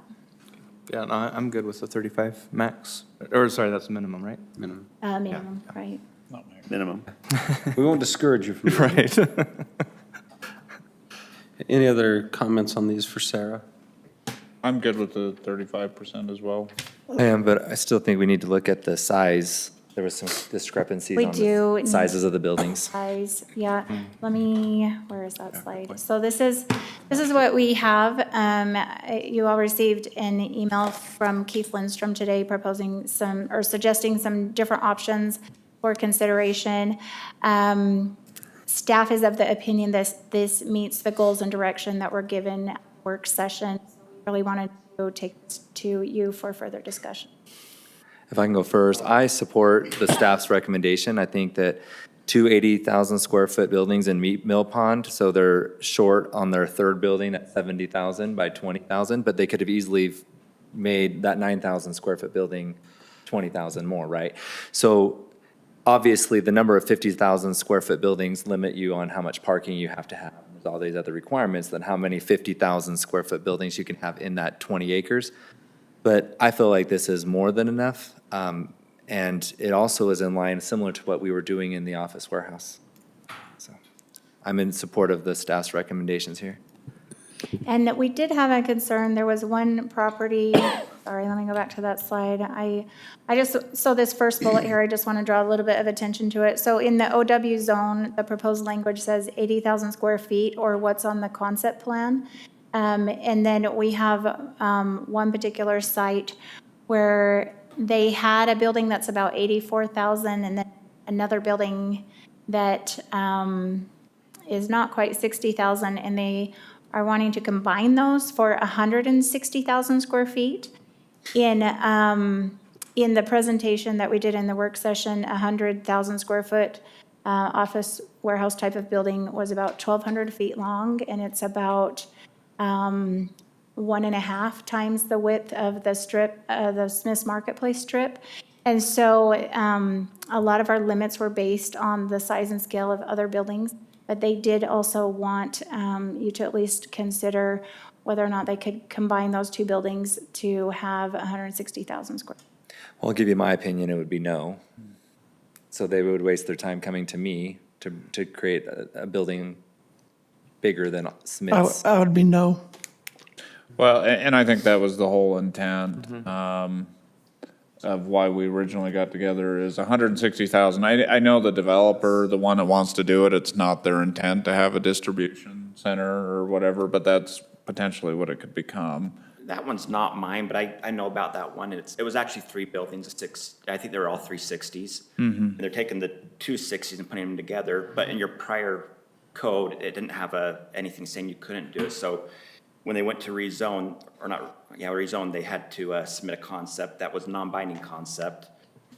And now they're being held to that concept that was non-binding. But the code does make it so they can put the 120 square foot building there and a 60 square foot building there. It's just the new verbiage from the new code. But that's not my property. I'm not going to get on it, clarifying a few things. Okay. No. Oh, it is. Where is that? It's it's in 19.04. It's the building size limits for OW. Sure, but that particular application is not. No, just the size limits in the OW, which would impact So that. hypothetically, That application though is going to be subject to the previous ordinance and. Correct.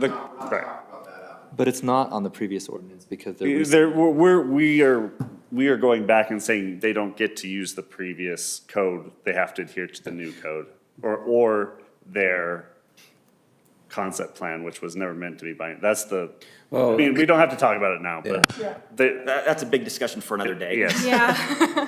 We need to not discuss that. Okay. Application, because that's something that will be discussed later. But Okay. the actual code in isolation of not considering that application is a separate matter.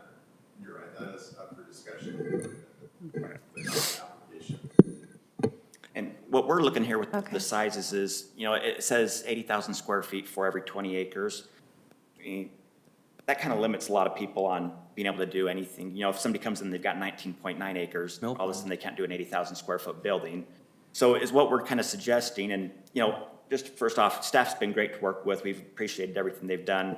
There was just these couple little things that we wanted to get your guys' opinion on, because staff said that, you know, we had to have the input from you guys to move forward on those. But, you know, we suggest maybe a 80,000 square foot building for every 10 acres, or if you're not willing to, you know, consider that, maybe an 80,000 square foot, but instead of a 50,000 square foot, bumped up to 60,000 square foot for your other buildings. We just kind of want a little bit more flexibility. So on our larger sites where we've got areas to do one big one, we can have a few that are a little bit bigger and a few that are a little bit smaller, and just kind of make the layouts work a little bit better. So that's kind of what we're looking at. And, you know, if somebody comes in and, How many acres are your larger sites? well, I've got, for our largest lots down there, or, What's the big site? How big is the site down in Banana Point? we got 35 acres of stuff that's gonna be, or mixed between, regional commercial or community commercial, well, one of those two up on the front of Pioneer Crossing, and then the rest will be, this new heavy commercial warehouse, or heavy commercial. I personally still stick by the staff's recommendations, 20 acres, 180,000 square foot building, and then any additional buildings, 50,000 square feet. I think it's far surpassing what's at Mill Pond, and that's been told to us is like the gold standard of what's been happening with this, and we're far exceeding that. So I'm still okay with the staff's recommendations. And the only reason why I say 60,000 too is because you've got a lot of buildings that are between 50 and 60,000 square feet that are very attractive. Well, then they can make it 50,000 square feet, if it's really attractive. Between 50 and 60, Right, but but they're they they're mostly around 53 to 58. So if you have 60 as your max for your. Well, they're actually 40,000, 38,000, 33,000, Right, 32,000. at the Mill Pond. This is just an example. I know, so. I will, Mill Pond, is that we actually brought in an architect who did most of Mill Pond too. And a lot of those sizes were dependent on the sites because they were separate parcels too. It wasn't one master plan.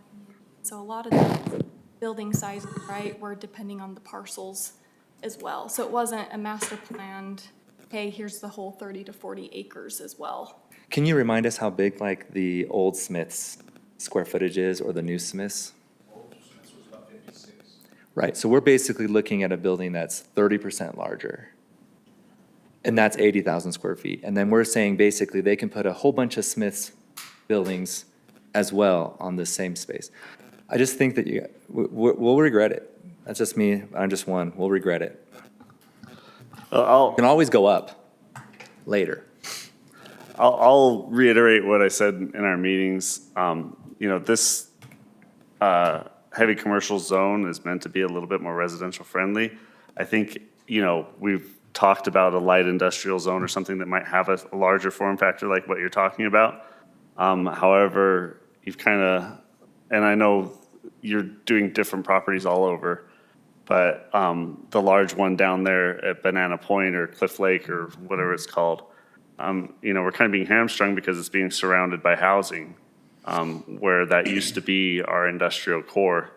We're getting a lot of housing in that area now as part of this development. So I tend to agree with Councilman McComber that the staff recommendation I think is appropriate for this zone. You know, I might be able to entertain a larger size in a different zone, but that's going to be someplace that isn't going to be surrounded by housing. Mayor, Yes. so of business item 7, I I'm okay with the metal buildings outside of the corrugated, and I'm okay with the larger percentages. I want to thank staff for taking this back, working with the developer community to make some of these changes that we talked about a few weeks ago. And I want to thank them for kind of sticking with the spirit of our joint planning commission meeting in December that we had around what we're looking for in this type of zone. And I support their recommendations for this zone because that is the direction we gave them. And I don't want to all of a sudden blindside them with something different than what we've already asked them to come to us with. So I know that developers have sent us an email today, and I'm kind of trying to give a give and take here. I'm okay with the metal. I think it looks good. But I want to stick with the size that we've discussed previously. And I'm okay with the glass reduction too. Yeah, and the glass reduction, I'm okay with that too. And I would agree with the non-corrugated as well. But what percentage? Up to 100%, or do we still want to limit? I'm okay with 100% of the natural style material, look of material. And then Because that can be, 25% looking like metal, Yeah. like traditional metal then? Keeping Well, The so what, 25% corrugated max. Or no, I'm okay with corrugated. Or no I don't think it looks terrible. so 25% corrugated, but they can go up to 100% metal. Yeah. If they use the architectural for the other 75. I don't want to sound like we're making things up here as we go, but. Well, but that's what everyone's, that's what you That's what it mentioned. sounds like to me, yeah. You mentioned, so I'm okay with that. and I will say Sarah handled those meetings very well. I think it was a really great process because the developers and planning got together and we saw, hey, maybe there were some unintended consequences from what we're proposing here. So, you know, what Councilman Karn said, I wasn't able to go to both meetings, not even the full first one. But Councilman Porter went to both, and I think it was very conducive. And, you know, the development community is always going to, there's different objectives, you know, and there's going to want a little bit more for different reasons. And I think staff's done a good job proposing stuff that addresses, I don't mean to make up a percentage, but a large percentage of what the development community would like to make it feasible, but then also protects the vision of the city. Thanks, Stephen. How many developers were involved in that? I know these two. It felt like 8. I don't know. There are these two, we also had several commercial brokers. Okay. Yeah. We had 2 or 3 or 4. We had architects And come then in. we had some architects that work on this kind of stuff that were also participated. I would like to be on the record too. I appreciate staff's work. Sarah has been awesome to work with, and so is Dave and Ken and everybody, and Councilman Porter and Wilden. I will reiterate, it was a great discussion, and we are here for the long haul here in the city, and so we just want to make sure that we're creating sustainable solutions here that will just kind of help build the city in a good way moving forward. And that's our intention, because we're going to be here for a while too. So that's just kind of. I will say my favorite part of the meeting is when John Hadfield walked in and Sarah said, "Who are you?" Sarah, were those the only 3 things that you wanted clarification, was the size of the building, the glass, and the metal? There was just one other small thing in, I don't have it in my PowerPoint, so it was allowing, so it's right here, allowing tilt up in the RC zone as well. So in the draft, we didn't include the RC zone, but we would like to include that for tilt up, concrete tilt up. The city staff would like to include that? City staff is proposing that. That recommendation? didn't come Okay from with the that. development community. That, we saw that as an oversight when we were. Then I looking would rather fix it now Yes. than in 2 months when you come back with another code I'm change. good with that as well. Perfect.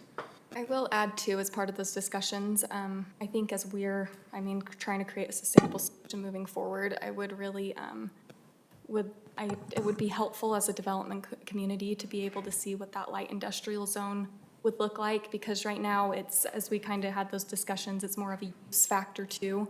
And so being able to get that clarity on the different types of uses and the visions on some of that would help some of these discussions as well, moving forward. And also the light industrial doesn't mean that these lands would be rezoned to the light industrial. Right, yeah. Yeah. I mean, I think light industrial, like, they have the North Frontier, I think is what you're calling it, where they have the it would basically replace what we were getting in the old office warehouse zone. It would be more like the vinyl industries and stuff like that kind of thing. Yeah. Which we already have in the city. That would be what light industrial would look like, though, I think. Yeah, I think vinyl should be in industrial with all that storage outside, but. Well, it's currently an office warehouse. Yeah, So, just no longer exists. right. Interestingly, the only property that's zoned industrial in the city is Hatfields property by Old Military Road, if you remember. That's true. We rezoned that. Great. We don't have industrial. Ready to do. We have industrial in the general plan, but we only have that one area. Yep. We have it in the land use map, we have it. Perfect. I can do it. Okay, if you want to do it, great. I was just gonna do it. Okay. Did she have all the, I mean, what you presented, does it have all your modifications and your findings and conditions? Well, yes and no, was so it depends on how you want to do it tonight. So if you want to change this language, excuse me. I'm just gonna put it in the motion, the To three allow- areas. I'm gonna say all presented staff recommendations with the following changes. Okay. Would that be okay? All right. Okay. I move that we approve Code Amendments Title 19 with the chapters listed in the agenda, with all staff findings and conditions and recommendations with minor changes that were presented today, with the following variations: that we approve the reduction from glass from 50% requirement on the first floor to 35%, that metal can be used at 100% for a building, but 25% only corrugated, 75% has to be architectural grade. And then the size will stay consistent with staff recommendations. Second. First from Councilman We've, Palmer, second from Councilman Carn. clarify that it's business item 7, because you just kind of, that motion would take care of 7, 8, and 9. Specific to 7.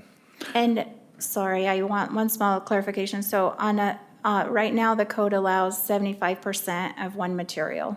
So you said 100%, but I think we would prefer that to say 75%. Consistent with the rest of code being 75% of any one material. Okay. Second. Okay, first, second, any further discussion? Yeah, do we want to define or give some direction in the motion on architectural quality or? Just have staff bring back a definition for architectural grade metal. Yeah. We need to define in our code what architectural grade metal means. Okay. Examples, things. You can even use their pictures. Says not this. That's good. Okay. I wasn't pointing at anyone. Councilman Carn, Second again. Aye. Graybeard, Porter, Aye. Wilden, Aye. McComber, Aye. Veska. Aye. Motion passes unanimously. If you end up having any problems with the motion before the minutes, just reach out and Do you want me to repeat it to see if it, That might be a good. that might be idea. a good idea because it was a pretty convoluted one. I just said, with all staff findings and conditions and recommendations, with following changes, including approve the reduction of glass from 50% to 35%, only 25% of the material can be corrugated metal and 75 can be architectural grade, consistent with only 75% of the building consisting of one material, and determining what architectural grade metal consists of. You're really good. The only, I didn't make it as clear, but you might, because I did say first floor, so I believe the wording Yes. was 10 feet, I think is what was the official wording. But I did say first floor, yeah. But you're very good. I'm impressed. Thank you both for your time and your input. Thank you so much. Thank you. Looking forward to that zone. Yeah. Thank you. Okay, Code Amendment Title 19. The next phase. Next chapter. This is for you. Yes. So we're to another return of Title 19 proposed amendment. So we've had some time to look at this and spent some time with Ryan Gallegos, our GIS guy, who has helped us come up with, I think, a good method of looking at what we want to cover as far as properties within the city.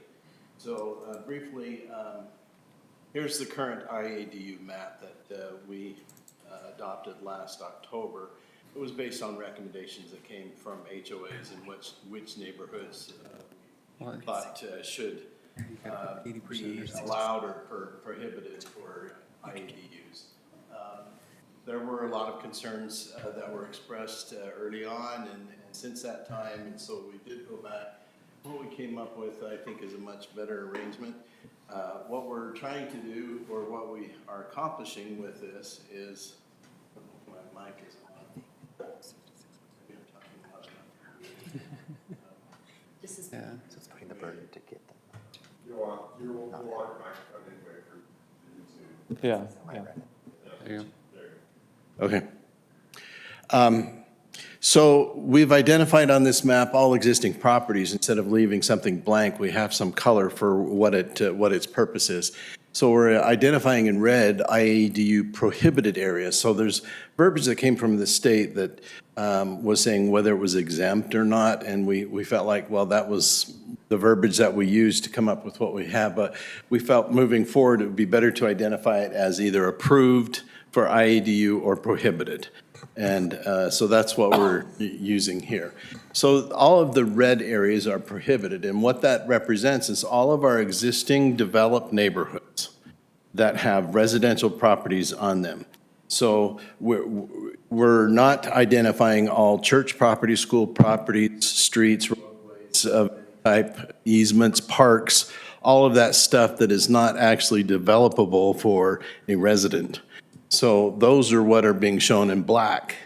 Those are within those same neighborhoods, but it's the red properties that are actual residential properties. And so that's how we're counting the acreage there. So then we've also identified all of the future development areas within our city boundaries, and then some extending beyond what is in our land use plan. But the current developable areas that are not yet developed are in green, so that would allow for future opportunities for IADUs or approved. And then the gray, what do we put in for the gray? I'm trying to remember there. Is it green? Is your multifamily? Somebody read that better than I can. I guess it's all of the other areas that are Residential. outside of residential use that are not otherwise identified. So I think this is a much better process that we've come up with. So this allows currently 17% of our residential properties in the community, which is what is represented by what is currently developed today. Again, taking out all of those areas within the zone that are not actual residential properties. That makes up 17% of the community. So we still have 8% to work with within the boundaries that the state has given us in their exempt category. That would allow one of these light green, the first come, first serve, if they come in and say, hey, we want to be exempt or prohibited. We have basically 8% that we can. We have some room to work with there.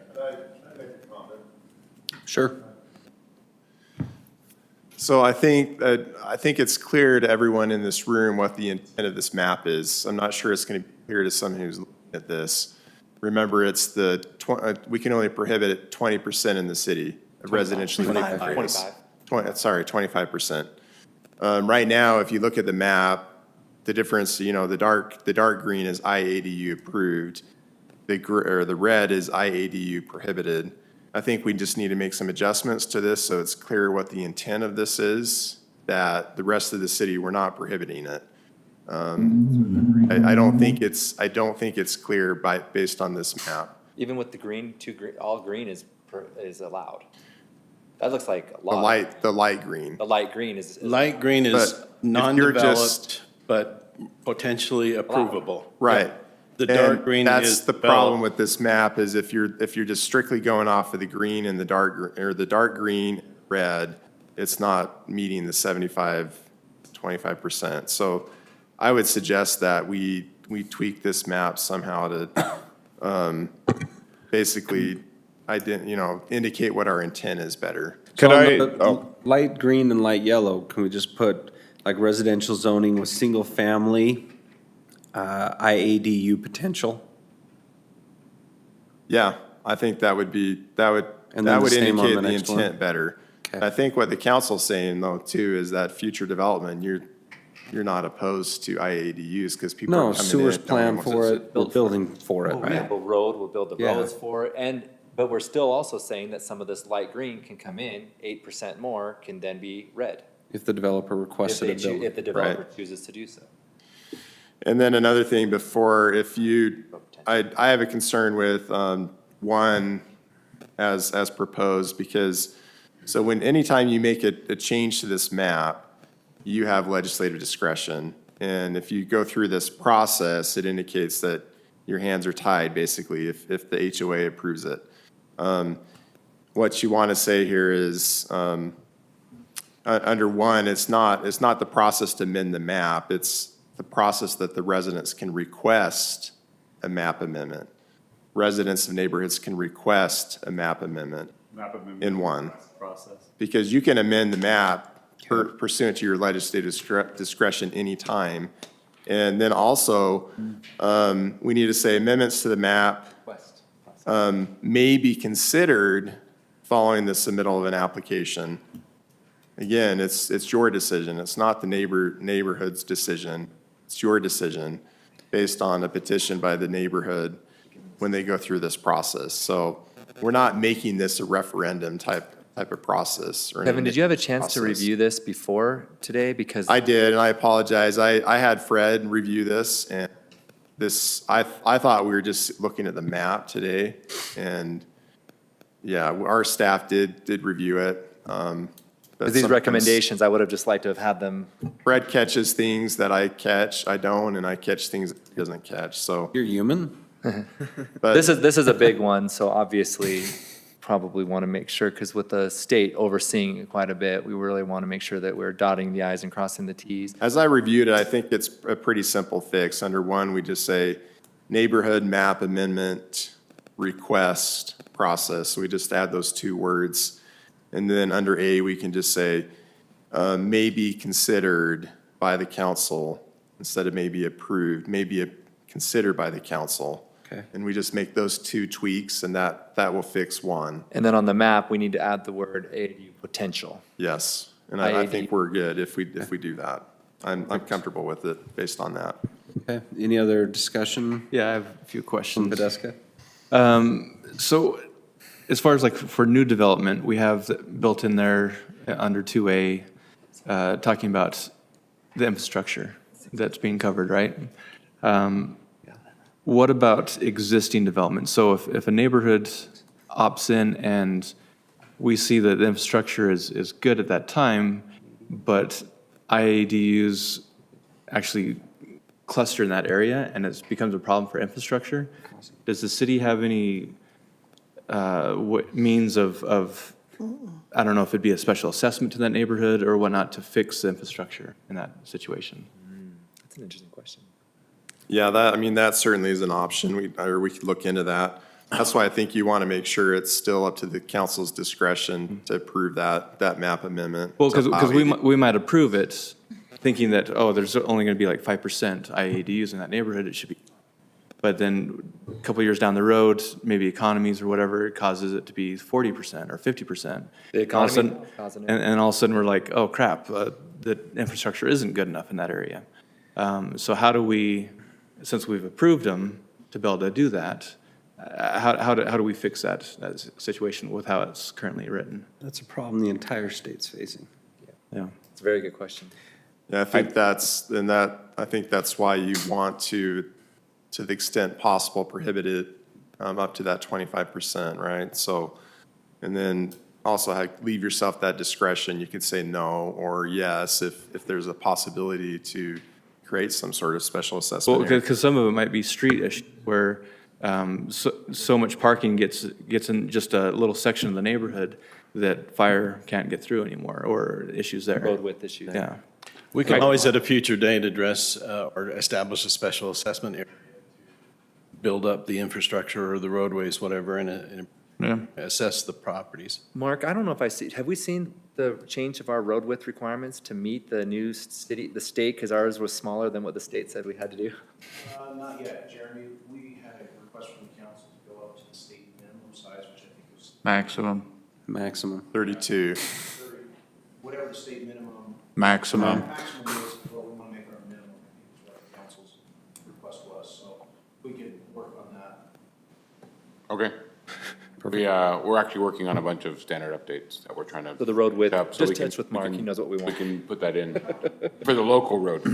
Local road width, yeah. So, So sort of, the reason why I remembered it is because Podeska's comments reminded me that by doing that, it also helped protect us some, not 100%, but I think what it does is it adds 18 inches of asphalt on each side of the road. So that's quite a bit. that's a lot. Yeah.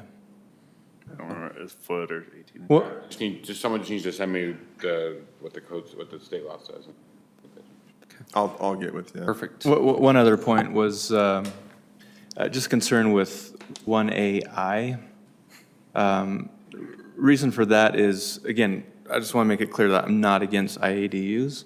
It's just knowing that HOA boards change all the time. And if only a majority, meaning like if it's a board of 5 and they have 3 people, that 3 people can say like, yes, we want to be exempt. And then the next year or the year after, they could say like, nope, we don't want to be exempt. And so now you have neighbors that are building their basements out to accommodate for an IADU. And because it's approved, but then 2 years later, a board changes it. So I like what in IAII is saying that the 66%, in my opinion, makes that more volatile of changing it back and forth for an HOA. So right now, we'll do the HOA just for the initial, but going forward, we don't allow the HOA boards. It always has to be the 66%. Because to me, it's almost like a CCNR change. That's something that drastic for a home, where somebody moves in and they know it's allowed to have an IADU, and then all of a sudden 3 people on a board changes that to a no. That's really taking away the rights of that. Well, homeowner. again, then we consider it. I mean, the reason we started, sorry, I interrupted, Councilman, that was rude. Oh, go ahead. I mean, the whole reason we started with HOA is because they've elected local representatives, hate them or love them, to make those decisions. And if, they turn around and want to exempt out of it, like, that's where it gets to Kevin's point. We may choose that. And I would really hate to get away from saying, okay, you can elect an HOA to represent you and board members, but they can't do anything. So then if we're going to do that, I would prefer that we blow out AI entirely.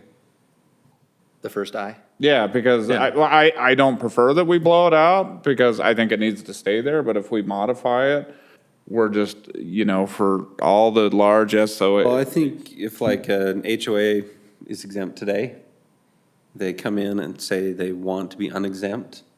3 years later, it comes back in, but 2 developments over here took up that percentage. It can't get passed. Right. You gave up your percentage and ABC neighborhood took it. You're also Well, doing- and it's good I to mean, point that's- out here that's too, three. that we have Yeah. one neighborhood that we are honoring their request with this amendment, and that's Fox Hills or Villages at Saratoga Springs are being shown as permitted or approved for IAD. And my concern with it's a legislative decision, but if some neighborhood came back and said, hey, we want to now be exempt, I would be really hesitant to say yes, because the reality is now they have a whole bunch of grandfathered folks in there, and that becomes the problem of the city to track. So I think if a neighborhood, the HOA elects it, they don't like, I would be much less willing to say, hey, okay, we'll back you out now, because now how many grandfathered people do you have? Okay, so that second part helps relieve my concern, but it's not in that code. But again, it's legislative. It's in the, we may consider or something. Yep. That's what you're saying. Mm-hmm. Okay. Because the council. So yeah, if it's covered under that, then I'll. So the council has vote for this. that's Kevin's additional word covers that, I think what you're getting at. So. Yeah, and you could ask that question, the board comes to you and they just have a simple majority. You could say, what evidence do you have that the rest of the neighborhood is in favor of this? Because they already have grandfathered people in there that we don't want to.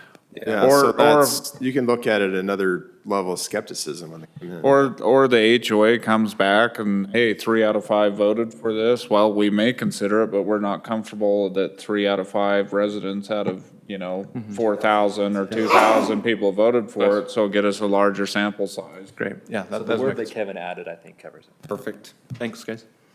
Okay. Nope, if there's nothing else, I'll entertain a motion. I'll move that we approve business item 8. That's where we are, right? Business correct. item 8 with staff findings and conditions, adjusting 1920-04-1 to say what our attorney previously suggested. Neighborhood map amendment request. Neighborhood map amendment request process, and then also item 1A where it states, now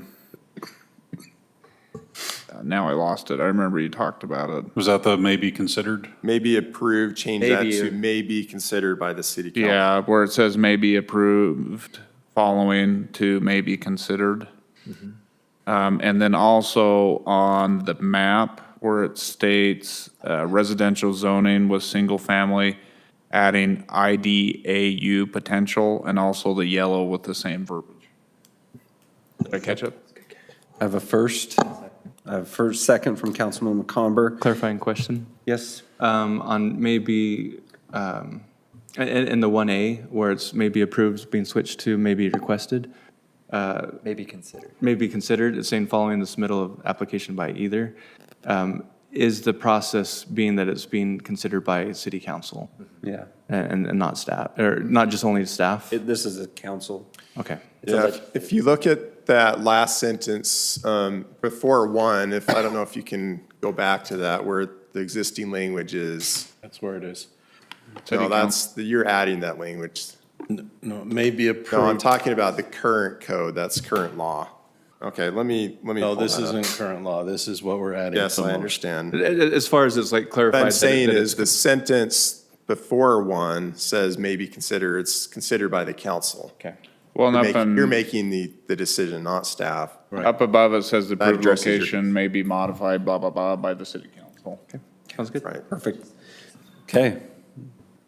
I would just refer anybody who is interested about my vote to my comments in previous meetings on this topic. Okay. Councilman Carn? Aye. Podeska? Aye. McComber? Aye. Wilden? Aye. Porter? Nay. Motion passes 4-1. Who seconded? I did. McComber.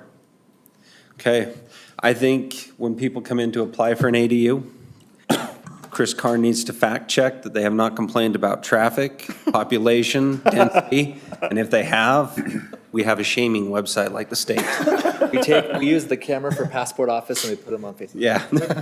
Can I also just say 1AI, this isn't part of the motion and it didn't need to be, but when they say approve minutes of board meetings, we need to have an internal process to make sure they're really approved, because I can put together a really pretty Word document and PDF it and make up signatures and all sorts of stuff. It probably should be notarized or something like that. I've seen terrible board minutes, I could fake them in 5 minutes.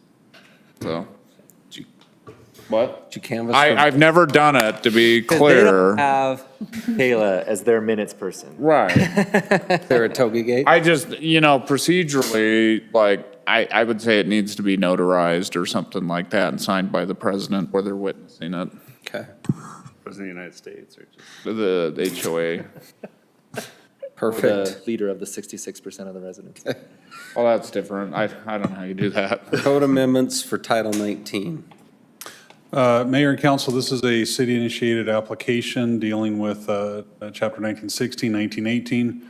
Primarily mid-box, big-box, standalone users, deals with architecture and with signage.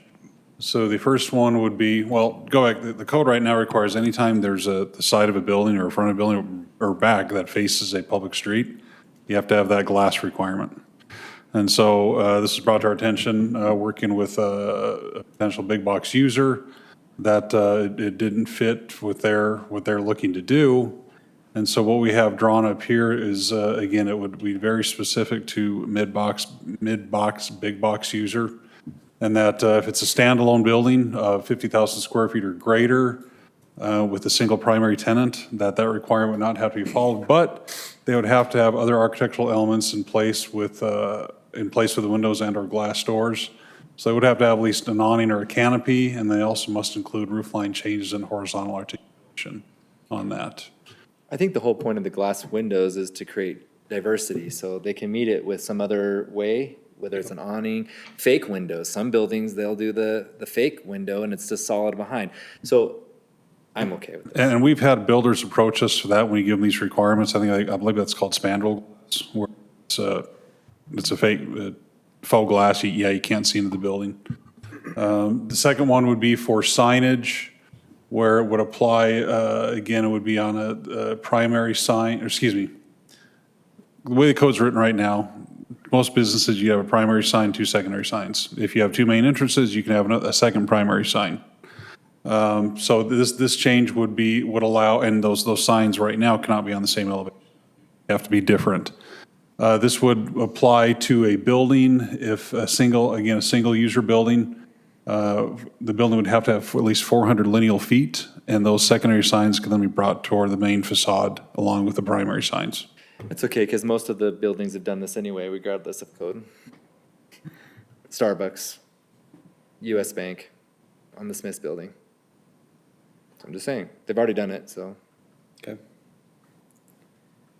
Can I just say, the office building, though, the sign that they just did, and they're putting them so close together, it looks like just a blur of a bunch of brown, black words. It's the ugliest thing I've ever seen, I'm just saying. Which office building? The new one, that just going in, the new Thrive building. It's the ugliest, the signs, the names are so close together, it looks like one big sign across the whole thing.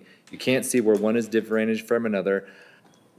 We are hurting the businesses because they think, I'm gonna go as big as I can. We should have required a line in between them, so that this is one company, line, company, something to create some diversity. Seriously, one of the ugliest things I've ever seen. And it's in the entrance of our city.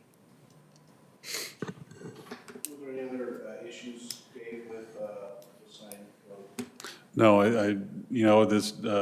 legal's reviewed it, obviously. Doug Meldrum, Economic Development, is good to see this come forward. And Planning Commission does recommend approval of this. Okay, any other comments? We'll see how we get screwed by it. If not, I'll entertain a motion. I move to approve business item 9, code amendments title 19, chapters 1916, 1918, city initiated ordinance 2218 with any staff findings and conditions. Second. Okay, I have a first from Councilman Carn, a second from Councilman Porter. Any further discussion? Pedeska? Aye. McComber? Nay. Wilden? Aye. Porter? Aye. Carn? All right, Motion passes 4-1. Do we have need for closed session? Okay, I'll entertain a motion to enter closed so session. made. All in favor? Aye. Motion passes. Need a potty break. Is there, you said there was? Okay.